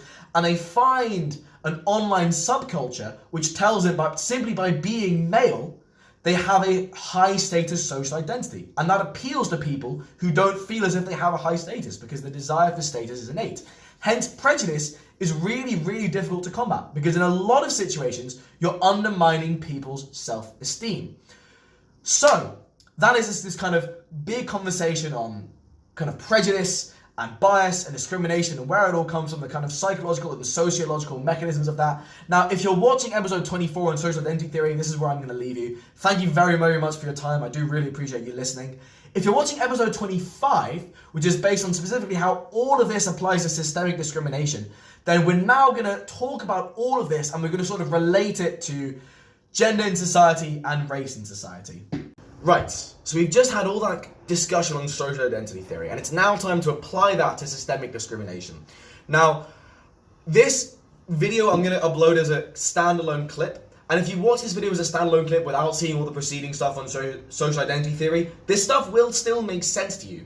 However, if you're not convinced that systemic discrimination is a thing at all even, I would really recommend watching the rest of this episode, because if I want to describe a concept to you, if you're skeptical about the existence of something, and I'm trying to describe how it happens and the social, psychological intricacies of it, if I don't have the chance to explain to you all of those social and psychological intricacies, the argument is less convincing. At the same time, it's not up for debate that systemic discrimination does exist. This is not some kind of myth that a certain side of the political spectrum is pushing. It exists for a reason. And what I want to do is try and approach it in an apolitical way and trying to explore from this perspective of social identity theory, from this general understanding of how human beings think and how societies work as a product of that, I want to explore the concept of systemic discrimination from that angle. Whether you choose to accept that, I'm aware that this is a concept subject to political partisanship. Whether you choose to accept that is completely up to you.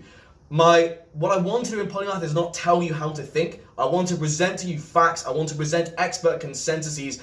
I want to try and synthesize lots of different strands of information and provide and sort of illuminate seemingly complex topics and try and shed light and try to popularize academic discussion on them to a lay audience. That's really what I want to do here. What you choose to do with that and whether you choose to internalize that is entirely up to you. But I at least want to explain the concept of systemic discrimination and how this happens. And I want to do this in the context of social identity theory. And I'm aware that that is reductive. I'm aware that systemic discrimination is a vast, multifaceted, extremely complex phenomenon. And normally in Polymath, what I like to do is take complex questions and approach them from many different angles and many different perspectives. Again, as I just said, that is really what I see as the, if I can get a little bit French with it, raison d'être. Raison d'être? Actually, I'm not French like that. I don't really know how to pronounce that properly. Raison d'être, I think. I'm getting wrapped away in Frenchness. The point is, that really is the point of Polymath. And I'm aware that I'm not doing that here because I'm approaching this concept of systemic discrimination from one perspective.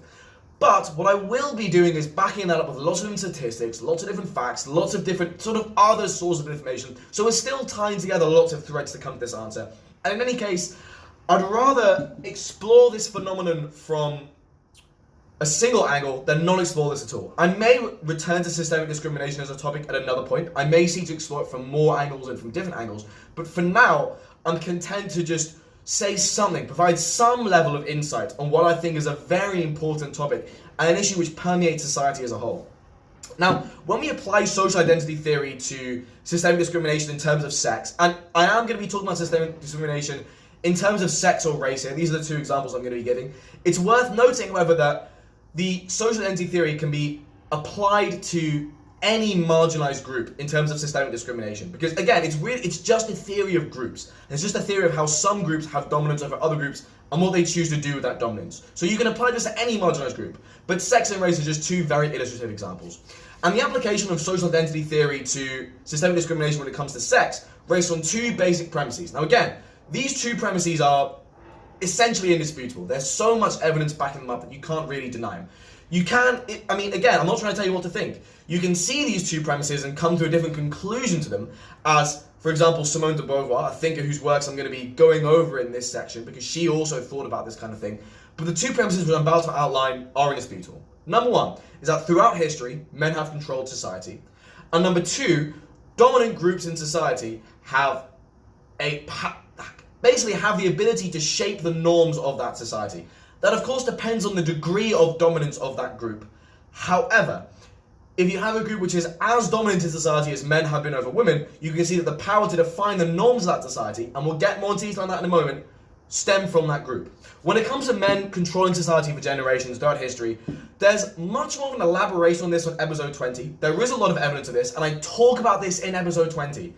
Again, it's the kind of situation where there's so much evidence for this, it would be a massive tangent for me to lay all of this out. But essentially, since states began in the 4th millennium BC, men have monopolized all positions of power. All executive positions of authority have been held by men, apart from a few tiny exceptions, for example, Catherine of Russia or Elizabeth of England. But even then, the actual governance of the country, all their courtiers, all their advisors, all these people with real influence have been men. Soldiers and the commanders controlling those soldiers have all been men. And as we talked about in episode 22, that control of military force, the control of actual force, the ability to coerce people is essential to what shapes society and how those societies are shaped. If you have coercive power, you have the power to define norms. So as we talk about in episode 20, throughout history, the power in states have been monopolized by a very tiny elite. That very tiny elite has then used that position of power to define norms about the essential importance of loyalty and deference to authority. And as we explore in episode 20, the systems of morality in society as a result were all based until very recently, until about the 1700s in Western Europe, on obedience to authority, on deference, and on loyalty. When individuals conceived a utopia, that wasn't necessarily a case of all the individuals being happy. Utopia wasn't conceptualized in terms of happiness versus harm. It was conceptualized in terms of obedience versus disobedience. So that's a really clear example of a dominant group in society being able to set the norms of society. But again, with men, for example, just to return to that, another thing, bureaucrats throughout history, throughout the history of states, and again, we're talking about the 4th millennium BC up until very, very recently, decades ago. I mean, since, for example, in the late 60s when legislation has been passed to forbid gender-based discrimination in Western countries. Even then, many positions of power, most even, are still held by men. And when we talk about the nuts and bolts of a state, for example, the bureaucracy, if that's all monopolized by men, then it's men doing the running of the country. Throughout history as well, scholars and intellectuals have almost exclusively been men. So the intellectual life, the very ideas, the people with education, because again, another thing, in society until very, very recently, when women were educated, it would be in feminine subjects such as French or needlework or household management. When men were educated, it would be things like in politics, diplomacy, mathematics, international relations, finances. All these things are what actually allow you to monopolize the norms of a country. They're what give you real power. You can't write, if you don't even have the basic education, the sociological education to write about the inequities in your society and to try and talk about what is right and wrong. Philosophy, for example, the vast majority of philosophers throughout history have been male. That really matters, because if the group of people who talk about morality and norms, who explicitly comprise the intellectual fabric of a society, if that's all dominated by a dominant group, you can imagine that gives them a huge amount of social power.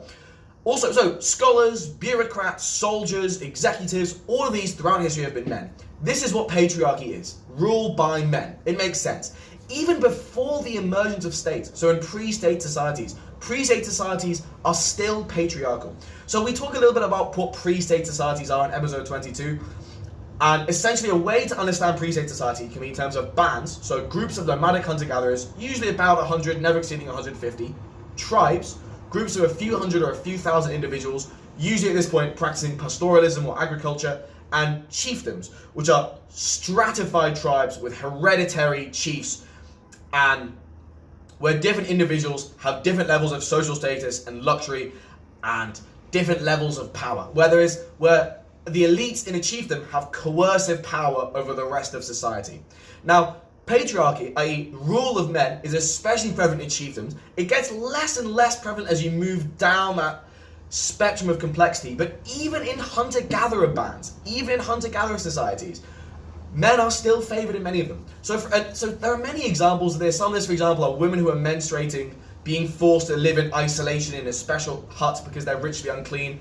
Also examples of ceremonies where adult men go around wearing scary masks and harassing women and children, whereas adult women never do the same thing to men. In tribes, for example, positions of leadership aren't formally reserved for men because there's no formal institutions, but they tend almost exclusively to be men.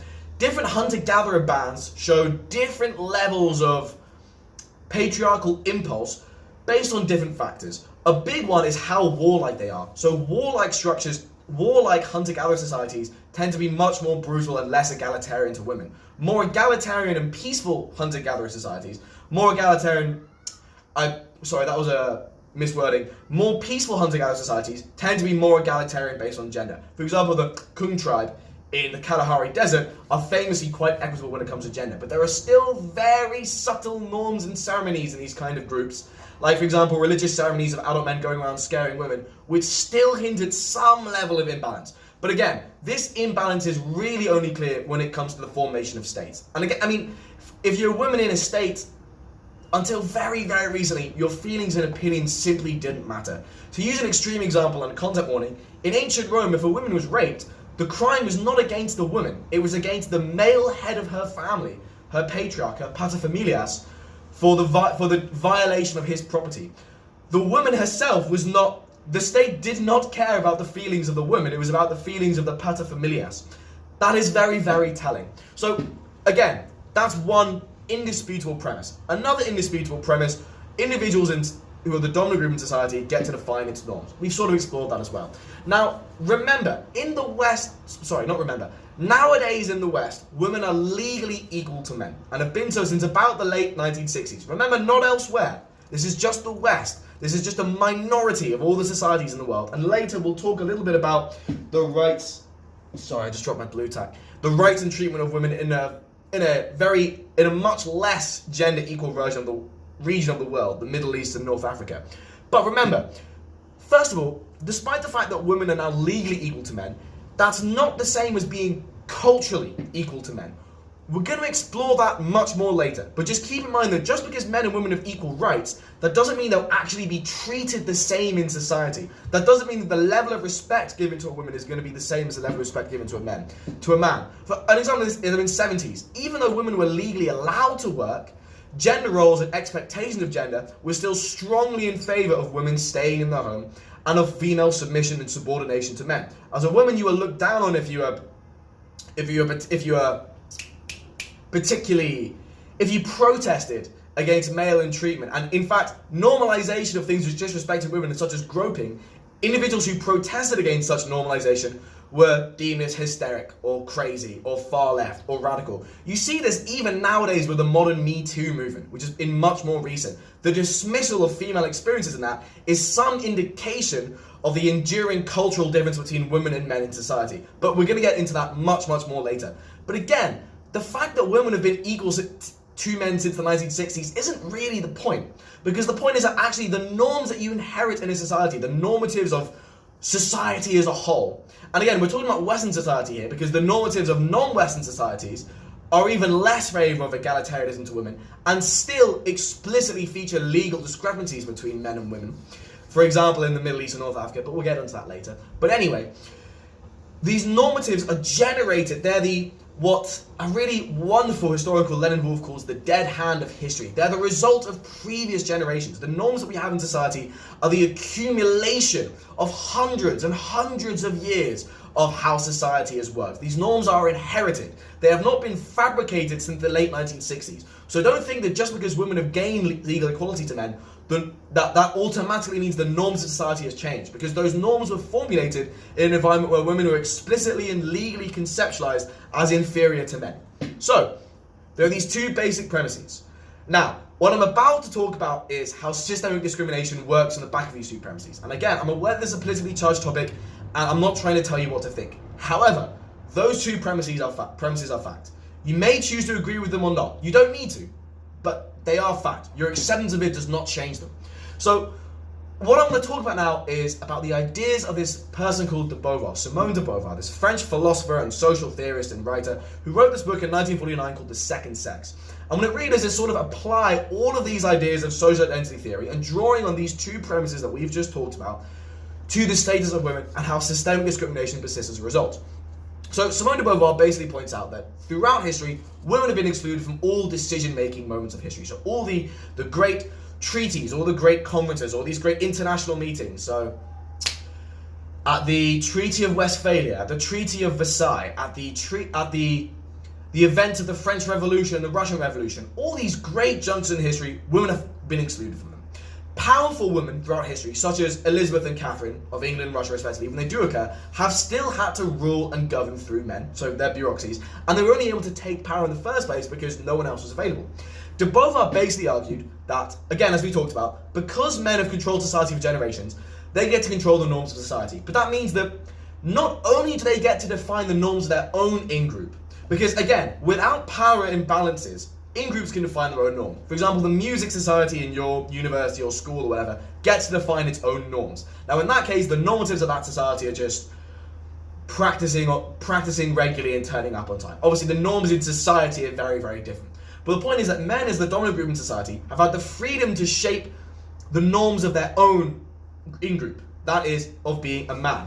And as you can imagine, the norms that they've created for that group are very positive. Men in loads of different cultures and different belief systems and different religions and different traditions are consistently represented as a sort of active, rational, assertive, confident, doing sex. Whereas, however, because men have had control over society as a whole, they don't just get to decide what the norms of being a man are, they've also been able to decide the norms of what it means to be a human and what it means to be a woman. So, again, individuals, just as a general rule, as proved by the minimal group study, seek optimal distinctness. They want to maximize the difference in status between their in-group and other groups as possible. Individuals have a natural inclination to want to be at the top of a hierarchy of groups and to maximize that difference between them. So as a result, women have been set up throughout history, throughout cultural representations, as a sort of second sex, as a foil of what it is to be a man. Because in the pursuit of optimal distinctiveness, in labeling masculinity with all these positive qualities, the inverse of these positive qualities has fallen to femininity. So women have traditionally been described as passive, subordinate to men, irrational, hysteric, undeserving of education, incapable of education, etc., etc., etc. Now again, what's very interesting is that so Jordan Peterson, for example, in his book, essentially notices this actually. So he concedes this. He actually says, throughout history, masculinity has always been represented as the sex representing activity and doing and shaping the world, whereas femininity and women have always been represented as passivity. But the conclusion that he draws is not that that's the result of how human beings behave, but rather it expresses some kind of fundamental biological truth about men and women. What he doesn't talk about, and what that argument naturally leads itself to, is the fact that norms like slavery, which has been a thing since the beginning of state society in the 4th millennium BCE up until the 1800s, also racism, also, for example, the treatment of women as sex objects, as I mentioned, for example, in ancient Rome, just to give that kind of rough example, a raped woman, the crime being against the paterfamilias rather than the women. Another norm throughout history is vast classism and feudalism. And I say feudalism, that's just a specific form of this vast classism, but essentially deep social stratification, highly unjust social stratification, wherein a tiny minority of society has been able to do what they want to the majority of society with essential impunity. And also the normalization of that. So for example, this is all in episode 20, by the way, but in ancient Rome, so Cicero, again, content warning, this is really grim. Cicero was asked to defend a client, because he was once a lawyer. So the Cicero, the hero of the Roman Republic, was asked to defend a client. And the prosecutor, in an attempt to defame the client, accused the client of raping a 12-year-old girl really violently. And Cicero basically said, yes, that's true, he did. However, he's a nobleman, and the 12-year-old girl was an actress. Actors, by the way, in Roman society had a really low socioeconomic status. So that was fine. He essentially used the words according to custom. And the prosecutor just dropped the line of defense because everyone else there agreed with him, because that was normalized in society. So you have all these normalized beliefs in society about inequity. Jordan Peterson does not say that feudalism or racism or slavery are some kind of deep biological truths, but he does argue that in the context of women, that there is some kind of deep biological truth being expressed there. Again, a warning of the application of political partisan bias to basic interpretation of sociology and history, but I digress. Of course, every individual is biased. And, I mean, that includes myself. I am a human being. All human beings are biased. But the inability to, if you have a logical chain of reasoning and you apply it only for one marginalised group and you reject it for all other marginalised groups, you're not acting out of rationality or logic. You're acting because you have an agenda that you want to prove. and that you're interpreting sociological facts of history in order to fit the conclusion which you've already preordained. You're not going from data to theory, you're shifting you're not deriving theory from data, you're shifting the data to fit the theory. But anyway, I digress. So, another thing. So, male norms, female norms. Women have been defined as this kind of second sex. They've been defined in relation to men, rather than as individuals in their own right, because they've been defined as foils to men. But another thing, as I mentioned earlier, what it means to be a human has also been set by men. And when we associate what distinguishes human from animals, we see, first of all, rationality. We see the ability to reason and think as this kind of key distinguishing factor. And we also see the fact, for example, humanity's dominance in nature. Humanity, some people won't explicitly see humans as superior over animals, but there is this general idea of what it means to be a human is to be some kind of higher life form than men. A sort of life form with a greater ability to shape the world around you, a greater freedom of action, the ability to shape the world and as they see fit. Essentially, humanity, what it means to be human is conceptualized in terms of rationality and assertiveness. And as we mentioned, these are all the in-groups, these are sort of all the norms that define the male in-group. Now, social identity theory would predict this, because human beings in a group want to be prototypical of that group. We feel good about being prototypical of a group, i.e. of meeting the norms and values of a group. So it makes inherent sense that if any dominant group in society would interpret the prototypicality for what it means to be a human as what it means to be a member of their group. That is predicted by social identity theory as something that human beings inherently want to do. So, yes, exactly. So the superordinate sort of human identity of society are in fact the norms of masculinity. Again, that's very, very important because people enjoy having a superior social identity. And again, as I mentioned earlier, it provides a sucker for being a sucker. God, what am I saying? That's so it's not even Victorian, that's almost Shakespearean. It provides a sucker for feelings of personal inadequacy and one's own personal identity. So it completely makes sense that that would be the way that masculinity and humanity were defined. And that these norms are extremely pervasive throughout society. And in fact, even though, for example, men can love their wives and fathers can love their daughters, that takes place within a framework of these norms. Throughout history, for example, in the 1600s, 1800s, 1900s, whenever, that basic normative framework has been the state of all of this love. So that love and affection has been real, but it's on a basis of basic social inequality. There is a basic conceptualization of the norms of femininity versus the norms of masculinity in a way that favors the latter in expense of the former. And that these norms pervade all of society because the institutions in a society, the police, the law courts, the bureaucracies, the governments, the schools, the universities, all of these are staffed by people. Individuals are human construct that ultimately consists of the individuals inhabiting them.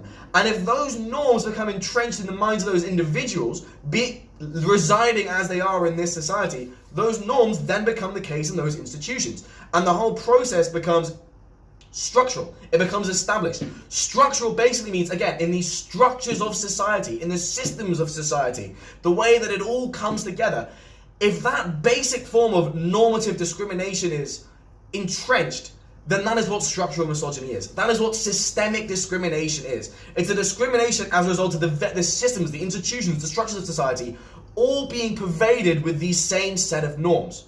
So an example of this, for example, is the norm of women should not be educated. Now, women gained the legal right to be educated. I mean, I don't even think there was ever, even in the Victorian era, some kind of legal, there was never a legal prohibition in England, for example, for women to be educated. However, even despite the absence of a legal enforcement for that, women were still not educated for the vast majority of state society. That's only changed in the 1900s. And even then in the early 1900s, it still was very much not a thing in Western societies. That norm persisted despite the fact of legal enforcement. And that basically means that as a result of women not being educated, all the people in positions of power in society, all the bureaucrats, all the diplomats, all the scholars, all the intellectuals, all the philosophers were men. Because this whole process is self-perpetuating. It's a positive feedback loop. And if the structures of society, for example, universities, becomes enmeshed within those structures. Because if the norms dictate that women shouldn't be educated, they will never have the power to change those norms. It becomes much more difficult for women to gain the strength as a social group to try and redefine social norms. So you get this positive feedback loop. And again, as we talked about earlier in the sort of first part of this, psychological effects maintain that positive feedback loop. So for example, stereotype threat. When you believe, for example, when you're exposed to negative stereotypes about yourself, you will do worse in those various tasks. Or the Pygmalion effect. People live up to their expectations of them. Or the snowball effect. Individuals who are believed to have a certain characteristic by other individuals, by behavioral conditioning, eventually become closer to those assumed characteristics. All these psychological and structural effects. So it's a psychological and a sociological process. This idea of systemic discrimination not only persists in the minds of individuals in that society, but because it persists in the minds of individuals in that society, it becomes structural, it becomes institutionalized. So when people talk about institutionalized sexism, institutionalized racism, that's what that is, for example. So just a sort of study actually sort of seeking to investigate this empirically, and there have been loads of studies on this. I'm just going to give you one example by this guy called Mosrakousen et al. In 2012. His name is not Mosrakousen et al. Et al is a sort of, it basically means and others. It's just Latin for and others. So when you're discussing the authors of a study and it's 3 or more people, or sometimes 4 or more people, you just say the first name and then et al. Which is a bit like shit if you're like the second or third guy, because you're like, you know, you nearly got there, you nearly had it, but you know, it's just the convention. So what they basically did was they got a bunch of people, 127 members of science faculties in university faculties across the USA. Now, it's worth noting, university faculty staff are more likely to be left-wing than members of the general population. It's correlated with leftism. So these are already people who would probably mostly see themselves as progressive and who would say that they dislike sexism. But when they were actually given, so they were basically given the CVs of students, right? And they'd be given CVs from different students, but different people in this sample would get the same CV. But some people would get that CV with a woman's name, some people would get that CV with a man's name. And in fact, participants rated the students' perceived competence as lower if it was a female name. They rated their own likelihood of hiring them as lower if it was a female name. They cited the kind of annual starting salary that they'd offer as lower if it was a female name. And they mentioned that the amount of mentoring they would provide to the student as lower if it were a female name. So again, that's not about how much mentoring you provide to a student, that's the snowball effect. That's the stuff that we talked about with teaching. So both male and female faculty members, that's really important, viewed the female student as being less competent and were less likely to hire them, would start them on a lower starting salary and would give them less mentoring, essentially.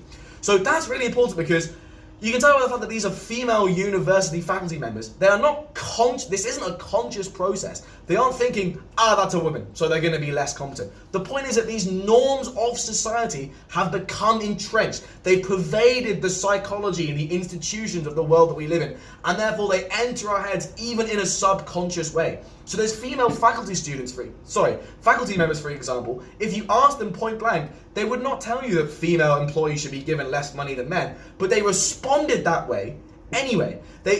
Their actual biases, their actual unconscious cognition still impelled them to do that. That is what is meant by systemic discrimination. The norms of society have a powerful effect on individuals unconsciously. It's not just stuff that's in our conscious awareness. It affects the very fabric of how we act. Because if female university faculty members can act like that, can kind of implicitly, unawarely rank female employees as having lower value than male employees, you can imagine not only the pervasiveness of sexism in society, but also in an individual who is more conservative, who isn't a progressive female university faculty member. What kind of views would they be having then? What magnitude of workplace effects would we be seeing then? Again, all of this is very, very relevant, and especially the fact that it's in 2012 as well. So this is long after women have had legal equality to men, but you can see that these norms, which we've inherited from generations past, the dead hand of history, still weighs on us because these norms haven't gone away. So, again, you can make women, so the point that I want to make it here is, sorry, I'm stuttering a little bit because I'm transitioning between two different phases of notes. My brain's sort of, it's sort of juggling different documents to refer back to, so I'm sorry, I really hate to be clumsy here.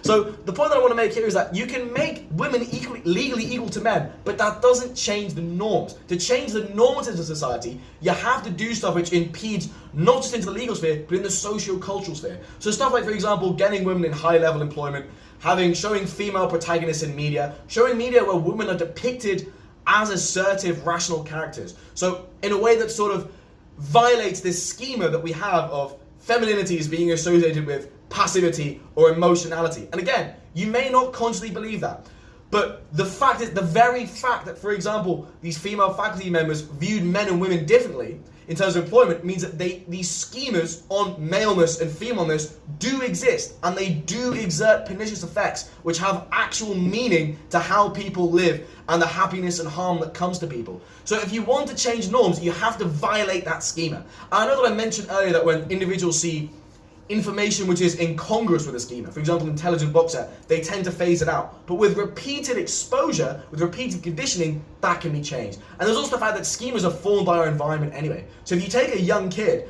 and all the media you show, all the TV shows, all the films, all the games, all the books, show women as powerful, well-developed, rational, active, doing characters rather than just foils to male characters, then that could lead to a very different schema on femininity emerging. I mean, the Bechdel test is a really great example of this, because the Bechdel test, what it's really measuring is whether a piece of media reinforces that schema. Because if women are only conceptualized, if the only value of women in media is to be some kind of assisting player to a male character, then that reinforces that schema of femininity as being inherently related to passivity. Now, again, you may dislike things like employment quotas for women for political reasons. Again, that's fine. I'm not trying to tell you how to think.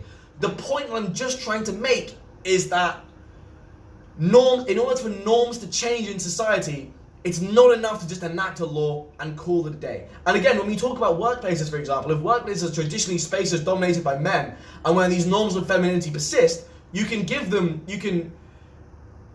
make it illegal to actually formally discriminate against women, but individuals may choose to do that anyway, as we saw with the study that I just cited from 2012, because of these pre-existing norms that already exist. So modern feminism, so what is known as third wave or sometimes fourth wave feminism, seeks to do is exactly this. The whole point of modern feminism, regardless of what you may have been told about it, really is to change the norms of society such as that women and men have a cultural parity. So the first wave of feminism, the suffragettes, for example, gave women political rights. The second wave of feminism in the 1960s, for example, culminated in a full complement of civil and political rights for women being gained. However, that did not translate into normative change in society. I'm just going to give some further examples of this very imminently, so just hang tight. This is what modern feminism is essentially trying to do. It's going beyond the legal level and looking at the cultural level. And again, there's huge amounts of misrepresentation of what feminism is online. It's not the same thing as misandry, which is the dislike of men. It involves the condemnation of men who do bad things. For example, the Me Too movement, but it doesn't make... Modern feminism isn't really about making sweeping statements about males unilaterally being inherently malign. And again, it's very easy to get a misunderstood idea of what feminism really is. And this is something that I actually might do a future video on. Because again, and there's all kinds of people online who can do and say wacky shit in the name of being a feminist. But that doesn't define what the ideology necessarily is. There is an actual definition to these things. Feminism is a real political ideology. Oh, sorry, I just thought my chain was under my shirt. It is a real ideology with real meaning. There is a political scientific definition of this. There is real social scientific study being enacted in this. And again, we sort of talk about the manosphere in episode 23 online. This online space of certain subcultures praising, for example, traditional masculinity, which really involves the explicit endorsement of the norms which I've just described as of masculinity, humanity, and femininity. All the stuff which I've described. And the manosphere has different layers of virulence. There's more innocuous layers of the manosphere and less innocuous layers of the manosphere. But the whole point is, it's relevant to the discussion that I'm talking about now, because they are talking about these norms. When they talk about associating masculinity with doing and learning and exercise and physical beauty and power and strength, that is what this is. It's the explicit propagation of these norms, and with femininity being established as a foil to all these things. And the condemnation for feminism in these online spaces usually involves finding some kind of individual who is acting poorly and doing so in the name of feminism, of which there are examples of it online, because there's examples of any kind of misbehavior online in the name of any kind of ideology online. But what it tends to involve really is not just the straw manning of a few individuals to stand for an entire ideology, but it tends to reject this idea of normative change in society, even if that isn't done explicitly.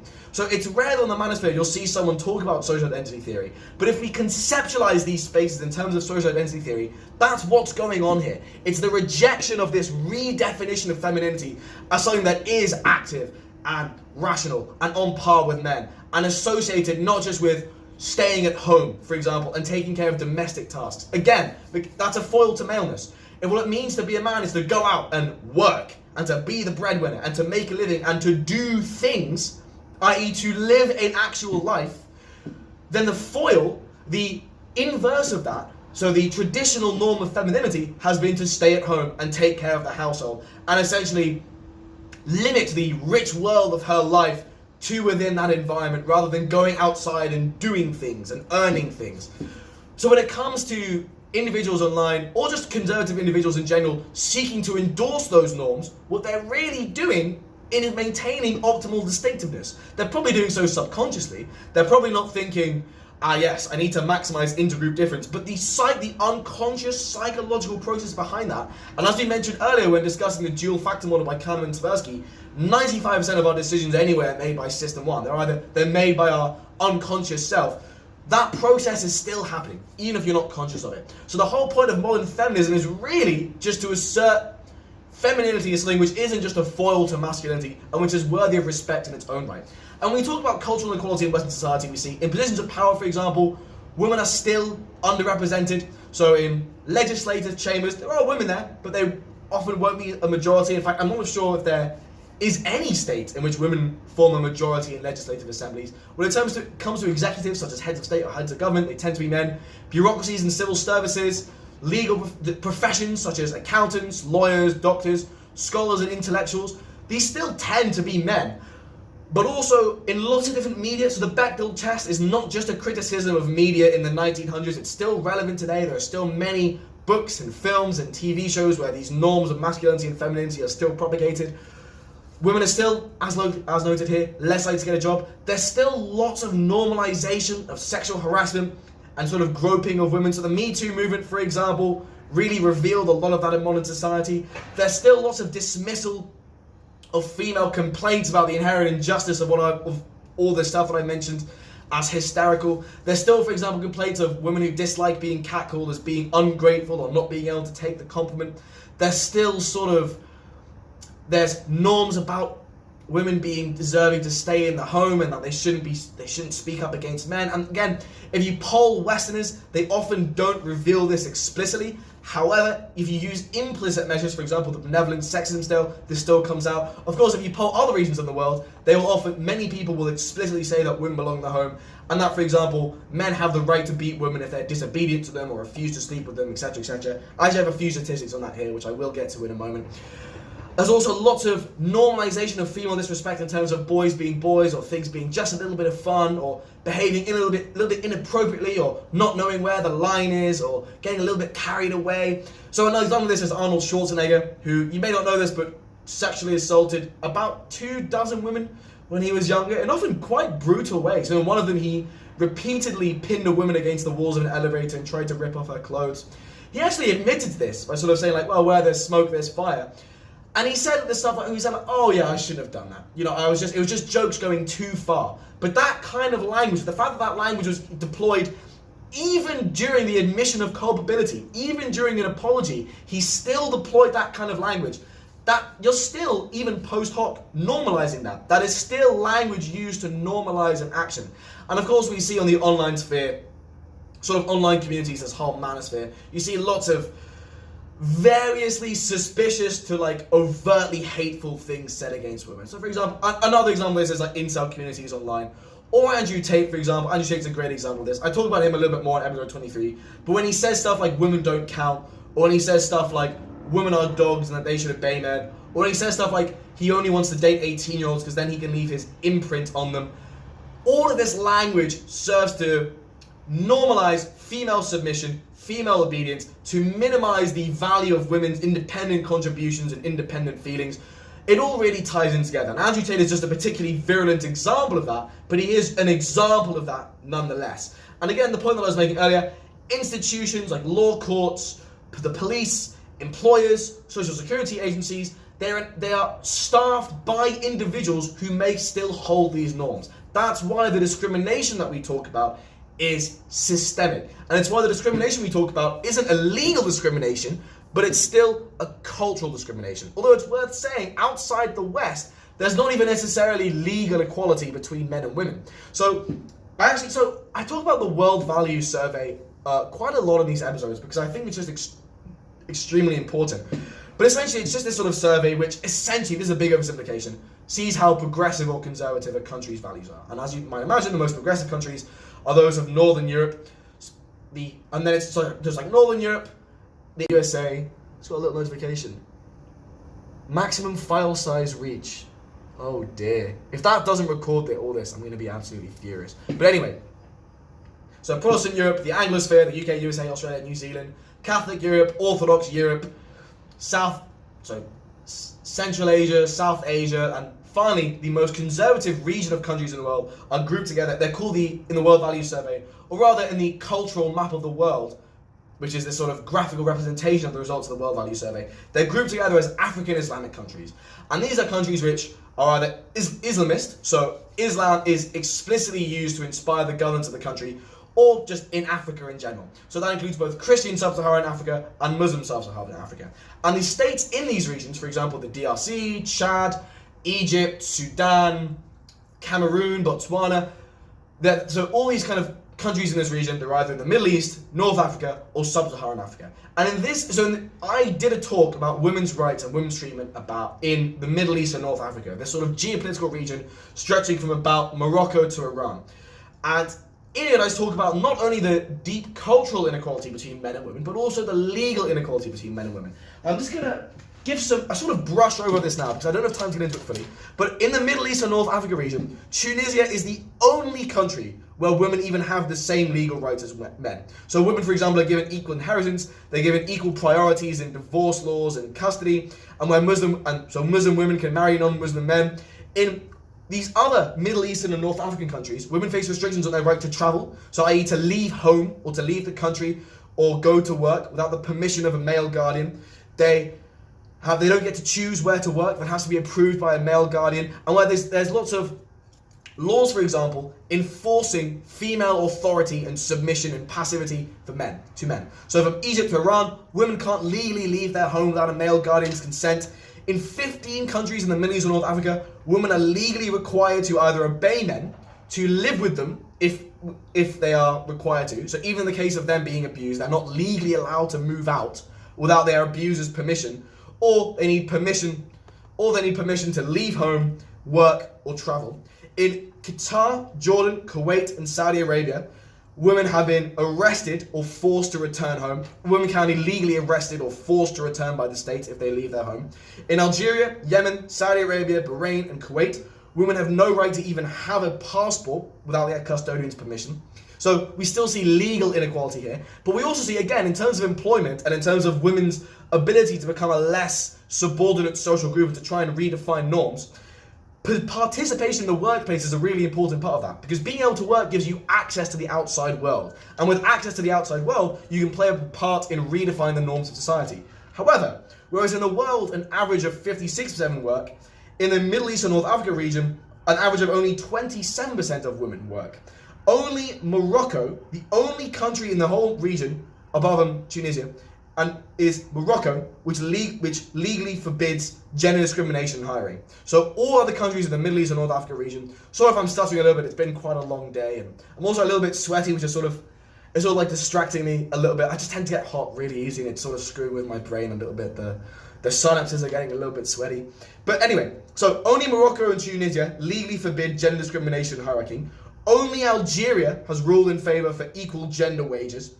And so, for example, just to give you some statistics on sexual harassment and discrimination, In Egypt, which is one of the most conservative countries in the world, 99.3% of women have been sexually harassed. In Arab countries as a whole, 37% of women have experienced domestic abuse. In many of these countries, this isn't even legal. So in only about a quarter of countries in the Middle East or North Africa, there are any legal penalties for domestic abuse. So it's only seen as a crime in about a quarter of these countries.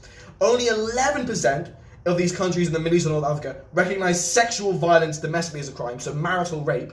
So if a woman is literally screaming and begging her husband not to rape her, the law just says that's completely fine. Only 5% of these countries recognize financial abuse as a crime, which is really important because financial abuse is basically stripping away all someone's monetary assets, so they're completely dependent on someone else for basic survival. That leaves you completely and utterly vulnerable to things like abuse because there's just nothing you can do about it because you can't survive on your own. In Egypt, 62% of men and 49% of women agree with the practice of honor killing. 1 in 5 girls in the region, the MENA region, Middle East and North Africa region, have been married before the age of 18. About a third of Yemeni brides are actually children, so legally children.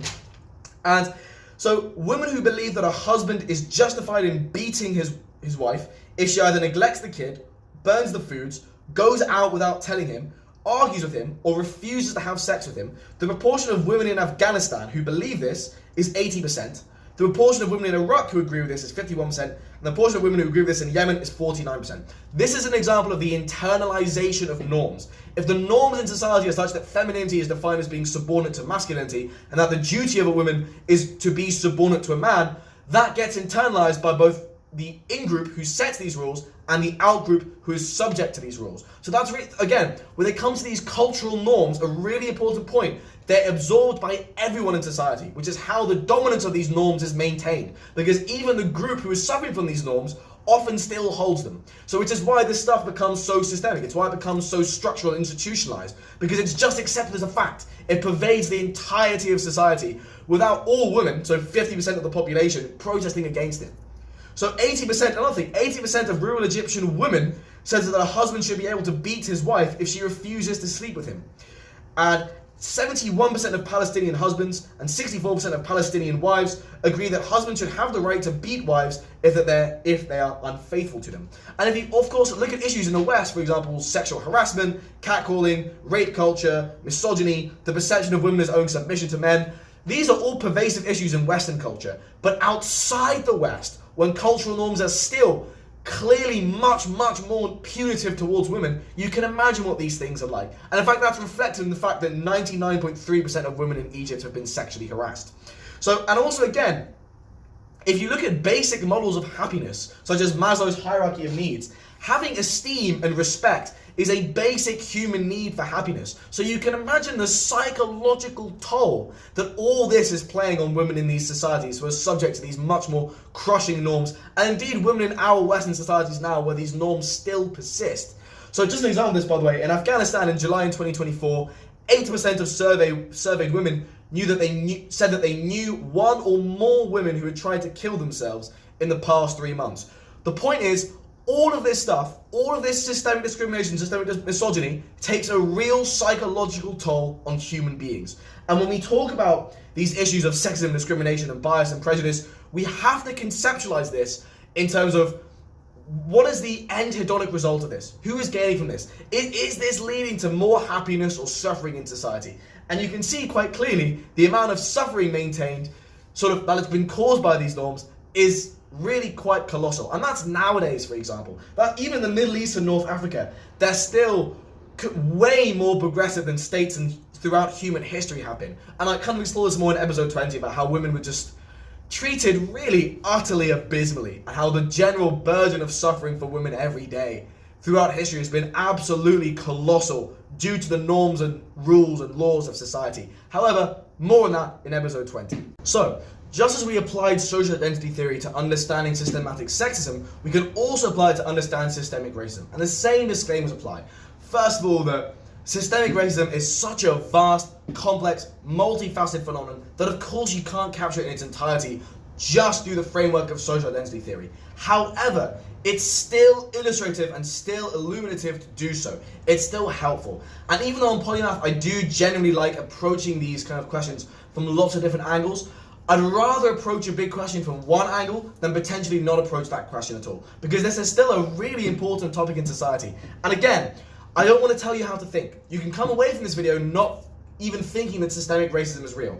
However, what I just want to do is sort of establish two key premises, two indisputable premises, which are that white people throughout society have historically monopolized power, and that groups who monopolize power get to define the norms of a society. Those are two indisputable psychological principles. But again, here's the thing. If you're just watching this clip now, it's much more difficult for me to prove that to you, because although in polymath, all these clips, like, you can kind of understand them on their own, these clips are best understood with the context. And if I'm trying to explain systematic racism to you in the context of this theory and the sort of rich, deep, manifold psychological and sociological processes that underlie that, if you're just watching this clip and you don't know about those processes, if you haven't given me the chance to explain it to you, then if you don't already believe that systemic racism is a thing, it's less likely to convince you, because you don't know the mechanisms of what all I'm talking about. So all of this might seem to you as just idle talk, rather than things which are based on empirical evidence and models of how the human mind works and how human societies work as a consequence of that. So if you are just watching this clip in isolation, I would recommend watching the remainder of the episode, but you don't need to do that. It's still comprehensible by itself, and we're still going to be explaining this thoroughly. So with those sort of caveats in mind, these two premises which are sort of indisputable, white people in Western society, that is, have monopolized power throughout history for generations. Now that monopoly is starting to fade now, but the point is that these norms are, to quote Leonard Woolf, the dead hand of history. They are given to us by previous generations. They are inherited from history. And as we'll see with empirical evidence and recent studies from the 2010s, those haven't gone away. Those norms which have been created by the historical process haven't gone away. So that historical monopolization of power by white people in society is still relevant to us today. Premise 2, dominant groups of the society get to define its norms. So, just as we talk about with women, if you look at Western history throughout its very origin up until very, very recently, all of its executives, so all of its heads of state, heads of government, heads of businesses, were all men. All its bureaucracies, were all white. All the people running the country, all the people administering and governing the country were all white. All these scholars and intellectuals and the philosophers were all white. All the people actually contributing to public life and intellectual life, all the people actually forming the norms of society were all white.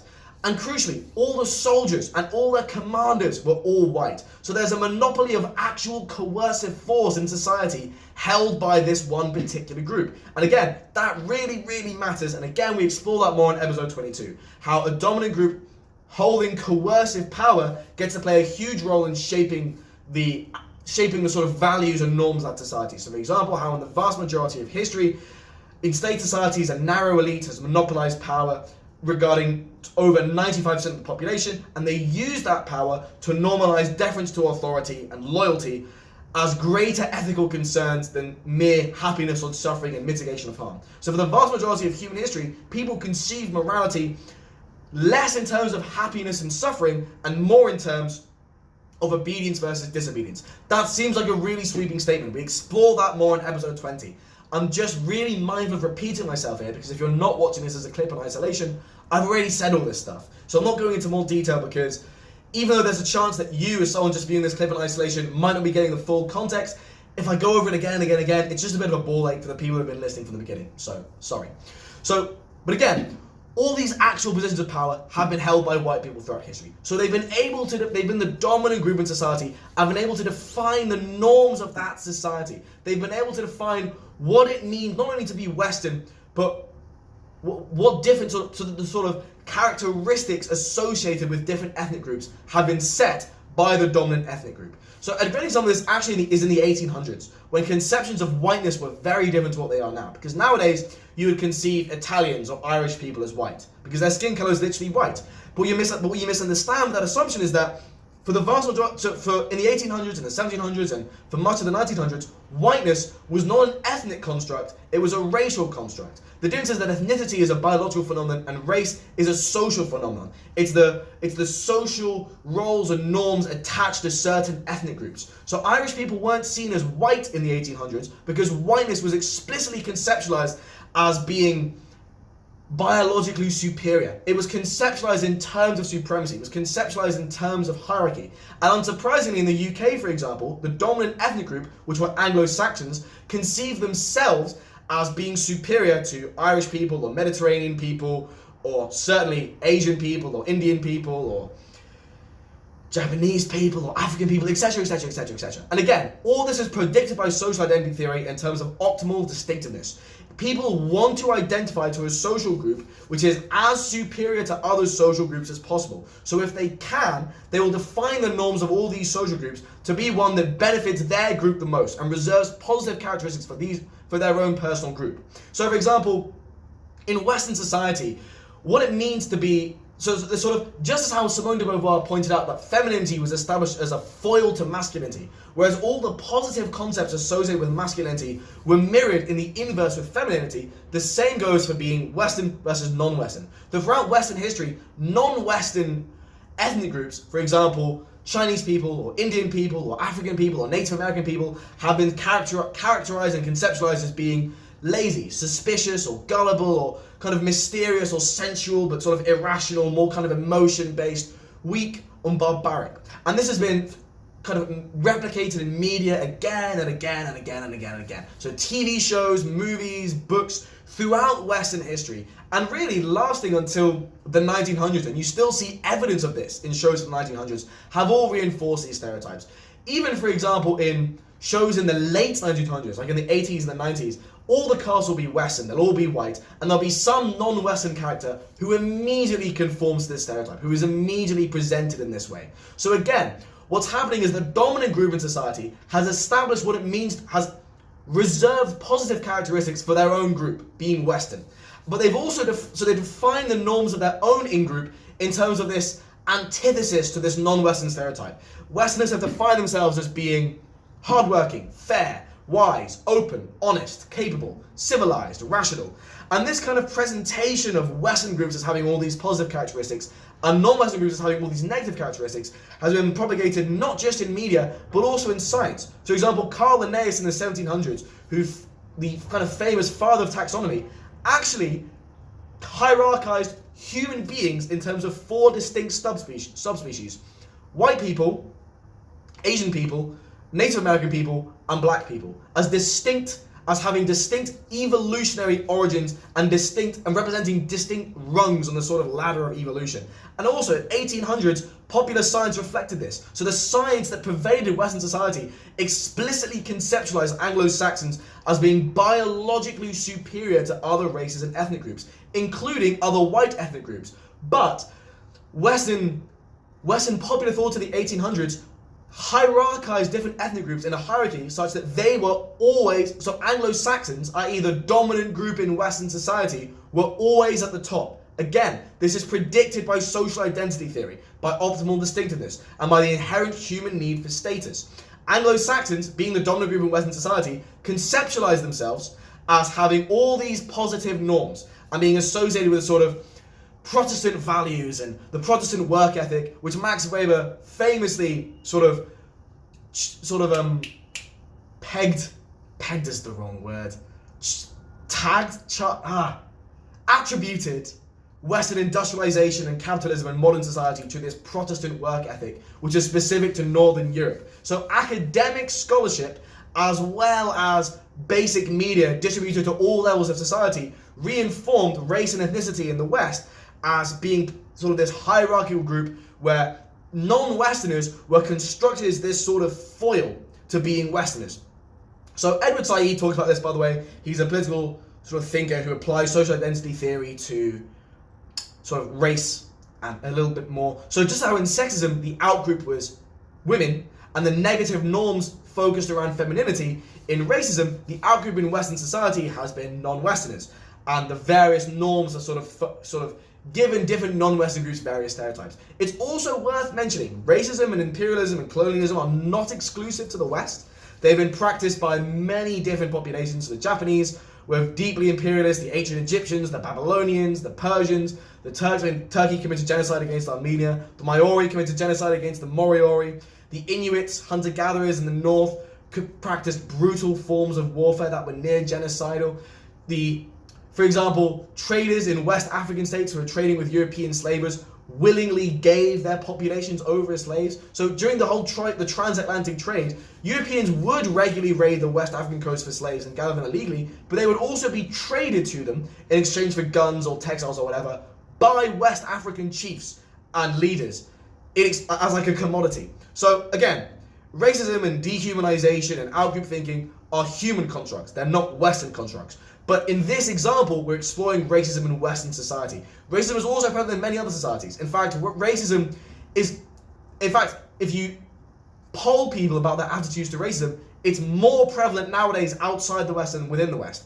But it's still prevalent within the West. Systemic discrimination on the basis of race still exists in the West because, as we talked about with the example of women, so in the late 1960s, the legal inequality between non-Western ethnic groups, so for example black people, and Western ethnic groups, for example white people, was broken down. However, that does not translate into cultural equality. Those norms, which have been accumulated by generations and generations and generations, still persist and still enforce a cultural inequality, wherein black people in everyday life are treated differently to white people.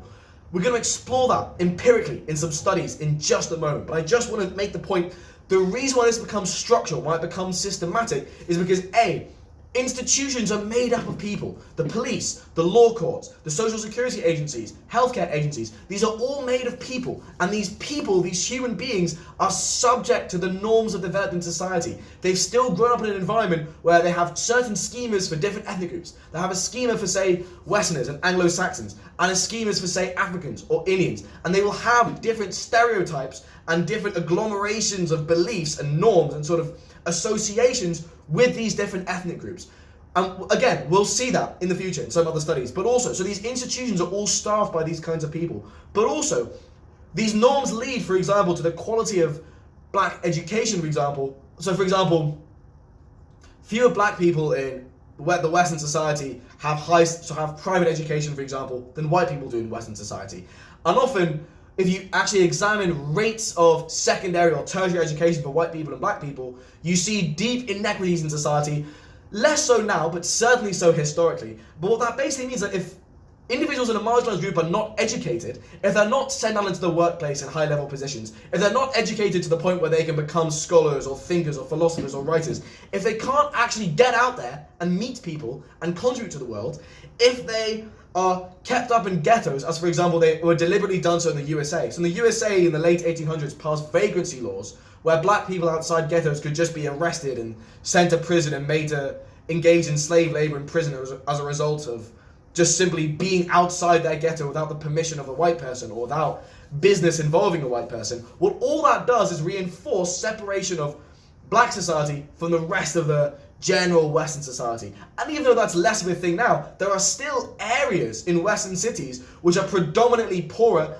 and populated by individuals of color. And that's a legacy of the fact that historically, black people in Western societies have had much less access to high-paying jobs and skilled labor and middle-class positions and executive positions than other socio-economic groups. And that gives them less power to actually contribute to the changing of norms in society. It also contributes to the fact that black people, for example, in the USA, or in Western societies in general really, tend to be poorer than native Westerners, because historically they were denied the right to higher educational and employment positions. So for example, in the USA in the early 1900s, black people were almost exclusively sharecroppers, so farm workers or domestic servants. During World War I, so many white Americans had to go overseas that for the first time ever, black people were given jobs in factories. This caused a summer known as Red Summer, and I think about 1917. This summer of massive waves of lynchings and violence against black people, because white people were angry that black people had been able to ascend a rung in the socio-economic hierarchy. All this is to say that this maintains the position of non-Westerners as marginalised groups in society who don't have the economic or educational ability to change the norms of society and to try and change their position.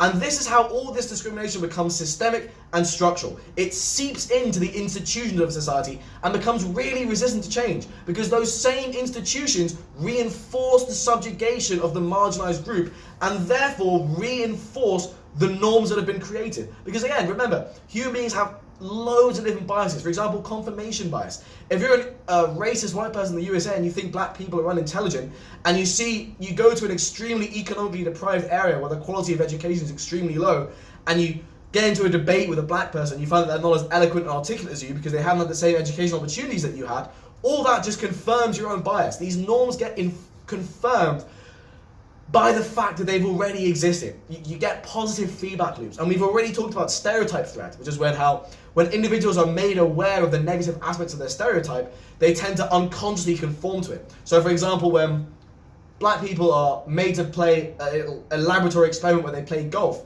and they're reminded that white people are typically seen as having a higher sporting intelligence than black people, they do worse than otherwise. That is the concept of stereotype threat. The mere awareness of your stereotype can help confirm that stereotype in the eyes of other people. There's also things we talk about, such as the Pygmalion effect, where individuals tend to unconsciously live up to the expectations of others and tend to adjust their behavior to live up to the expectation of others. And then of course there's a snowball effect, where if individuals treat you a certain way or treat you with a certain stereotype in mind, that tends to become more self-fulfilling. For example, if a teacher believes that a student is going to do really well, they'll treat them in such a way. So even if they're led to believe that a student's destined to do really well in class for no reason, they'll still treat them in such a way that facilitates that because they'll give them extra attention, extra smiles, extra encouragement, etc., etc., etc. And the point is that these norms, the norms that are created as a result of that still exist. So let's talk about some studies. So a study in 2016 showed that black students are more likely to be expelled from school than white students as a result of white students being perceived as more compliant. A study in 2016 by Bonham et al. Said that white homeowners were perceived as cleaner or more responsible than black homeowners, and that led to changes in actual perceived property value. Another study by Munger in 2017, the sanctioning of racial... So, that's actually, the Munger study is really interesting because there's lots of racism online, and it was found that if you get a bot to reply to racist people and basically call them out for it, they respond very differently based on whether it's a white person calling them out or a black person calling them out. And if a white person calls a racist white person out, they're much more likely to admit culpability and try and change. So, healthcare is a really, really big example where this structural discrimination, this structural racism, as a result of norms constructed in society a long time ago, still persist. So, for example, people of color in the USA, for example, have lower life expectancy and high blood pressure than white people, for example. They're more likely to suffer from chronic disease than white people of the same age. Black children are less likely to be classified as requiring emergency care than white children. Also, until very recently, doctors were only taught about skin conditions in the context of white skin. So they weren't ever taught what real skin conditions were made to look like on black skin. So that leads to massive misdiagnoses.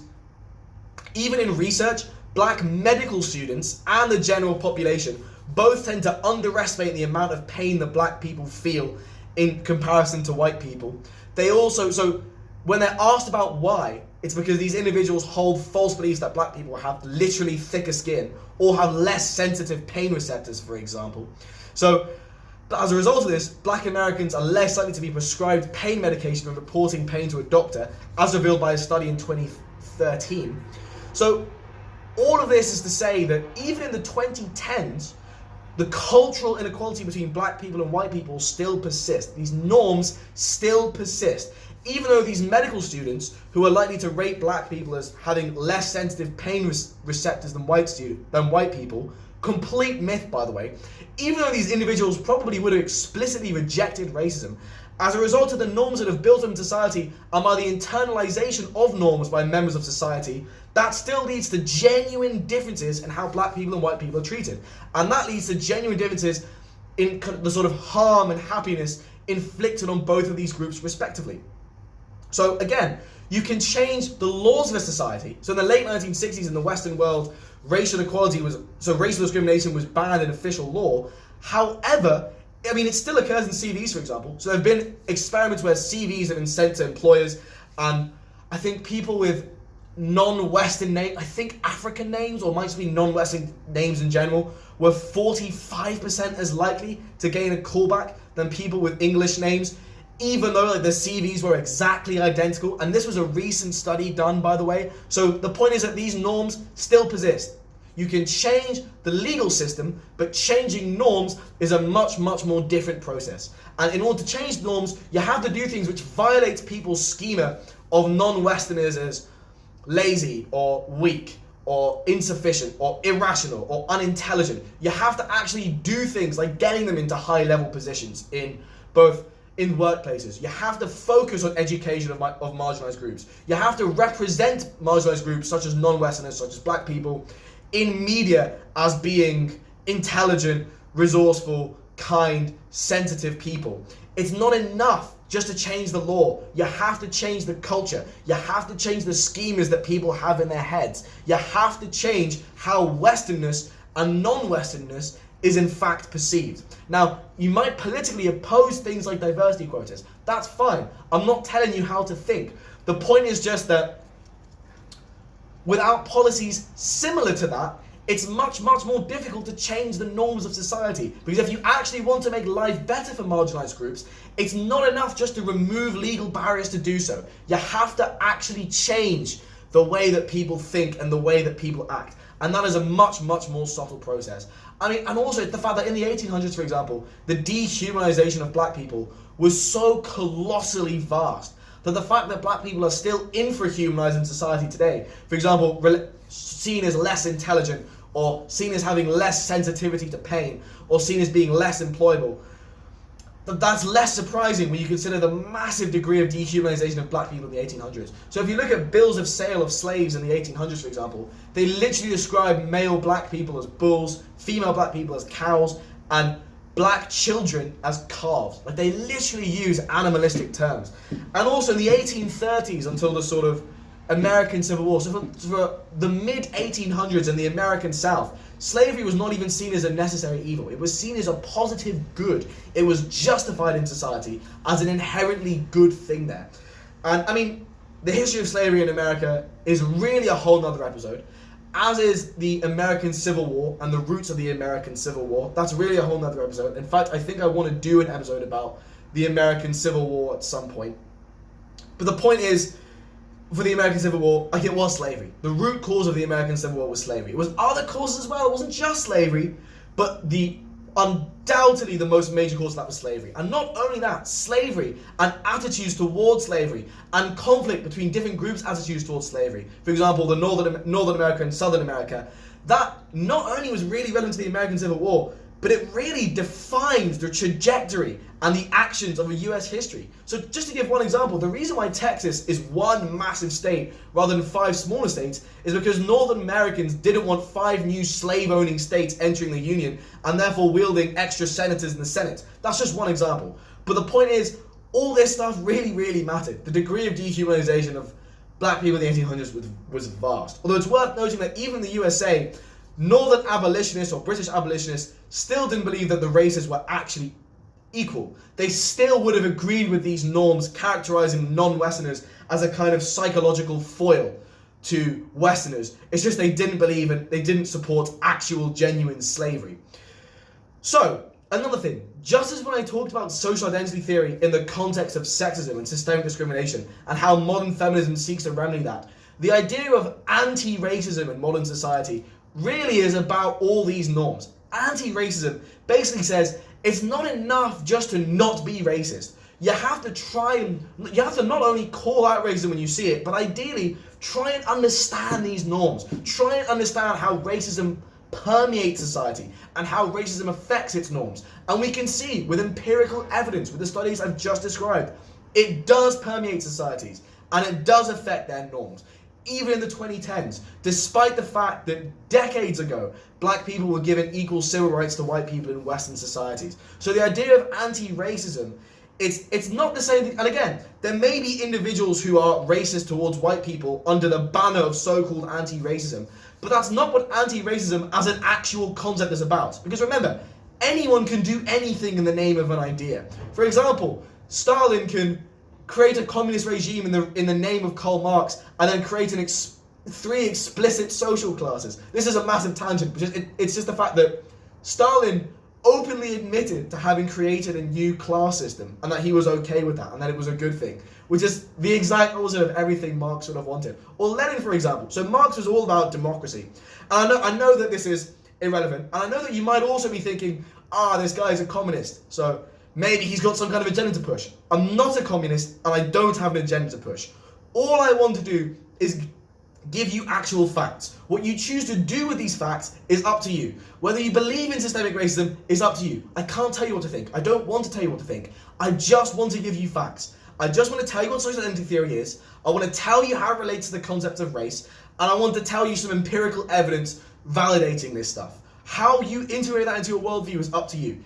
I'm just presenting statistics and different consensuses from experts in psychology and sociology. But to return to the Lenin example, so Marx was all about democracy. Lenin held one election, lost, never held an election again, and established a secret police. The point that I'm trying to say is that while both Lenin and Stalin called themselves Marxists, in practice, they were doing the exact opposite of what was required by it. Similarly, anti-racism is not the endorsement of racism towards white people. However, you will find innumerable examples online of people who are racist to white people doing so in the name of anti-racism. That does not define what the ideology is. Anti-racism is just the opposition to all forms of racism, and it refers to actively educating yourself on the role that racism plays in society and the role that institutionalized and systemic racism plays in society. And the whole thing of institutionalized and systemic racism is what I've just been talking about, of how the institutions of society are permeated with individuals with certain norms on what it means to be Western or what it means to be not Western, so including black people, for example. And it's the fact that this is all very self-perpetuating. If you have a marginalized group which, due to the institutions of society, is denied access to education or employment, then that all self-perpetuates. And there are also psychological reasons such as confirmation bias, the Pygmalion effect, stereotype threat, and the snowball effect, which sort of explains why all this becomes self-perpetuating. And anti-racism simply asks that you be aware of that, and as a result of making yourself aware of it, that helps stop it. Because remember, you are also a member of society. So if you are in an institution and you are actively aware of how these norms subconsciously affect you, so how employers, even if they're not actually explicitly racist, may still be less likely to hire a black person than a white person, as evidenced by that study of how only 45% as many CVs with non-Western names were accepted compared to CVs with English or rather Anglo-Saxon names. If you're an individual in an institution who is aware of that and who calls out racism when you see it and who tries to raise awareness of that concept, you are part of the solution. You are doing the right thing. You are helping. You are making a difference. You are helping to reduce the total burden of suffering extant in society that is inflicted by racism. That is what the whole point of anti-racism is. And you can go online and you will find many political partisans who will tell you a very different story about what anti-racism is. And they are doing so because they have decided that they don't like it for whatever reason, or they disagree with the fact that the norms of what it means to be Western versus not Western should be changed. That's behind a lot of this stuff, I suspect. Even individuals who don't identify as explicitly racist will still hold and endorse those norms. Similarly, when it comes to sexism, even individuals who call themselves feminists or who explicitly condone sexism, when given a scale, such as the benevolent sexism scale, they will still endorse traditional norms of femininity, such as being passive and restricted to the home, and restricted to caring professions such as teaching or nursing. So, yes, anyway, just be careful of who you listen to online. And I'm aware that I'm also biased as well. And I want you to be aware of that, actually, because I don't want to, force feed information and perspective down your throat.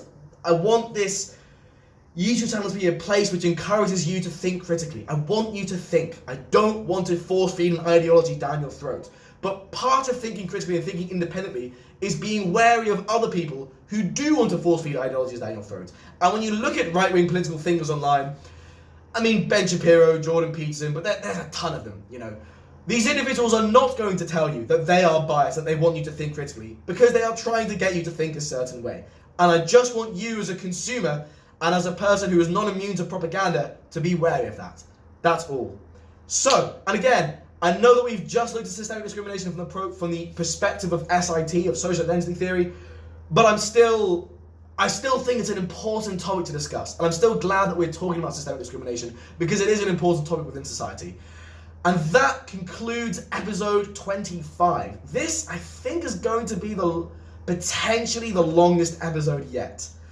So, if you've made it to the end, if you've watched this whole vast episode, I mean, I don't know what to say. I'm extremely honoured by the attention and the time and the effort that you've given me. But even if you haven't, even if you're just tuning now, I'm still honoured. I'm still flattered. I'm still really pleased to be able to... I just want to inform people. I want to tell people facts. And what they do with those facts is fine. But there's a lot of... I say ignorance in society. That's not me calling you ignorant or implying that it's your fault. It's just with so many different sources of information in society, and so many of them being bullshit, and so many of them being wildly biased, such as Fox News, for example. I mean, again, there are left-wing political outlets which are also biased. It's just Fox News is particularly bad, for example. I think that Fox News actually ran a headline that said, "The left hate you and your baby." And in my view, if you're going to make any statement like that, the left hate you and your baby, or even the right hate you and your baby, you cease to be valid as an objective news source. Like, that's just so clearly disgraceful political partisanship. What was the point that I was making? I actually forget. I don't remember. I forget the train of thought that I was going on. So, hopefully I got far enough to make my point adequately. But yes, I think it's a very important topic. Yes, ignorance in society. Yes, there's lots of bullshit out there. And what I want to do with polymath is to just try and remedy it. I just want to be a source of real scientific information. That's what I want to do. Because although science can be conducted in a biased way as well, it's the closest thing we have to unbiased knowledge. Scientific information, empirical evidence that is peer-reviewed and conducted to certain rigorous standards is the closest way that we can get to objectivity. So I just want to promote awareness of that. I just want to give people facts. I just want to impart some kind of knowledge. I think that's inherently valuable, and I'm really glad to do it. And even if you're just watching this for just a couple minutes even, I see the imparting of scientific knowledge as a good thing, and I'm really pleased to be able to do it. So, with that said, you can see that it's gotten dark now. Actually, we've been doing this for a fucking while. Admittedly, I did, in between, so before we go on to the part about sex systemic discrimination, so that was actually yesterday. So this is the next day. You can see that I've shaved, actually.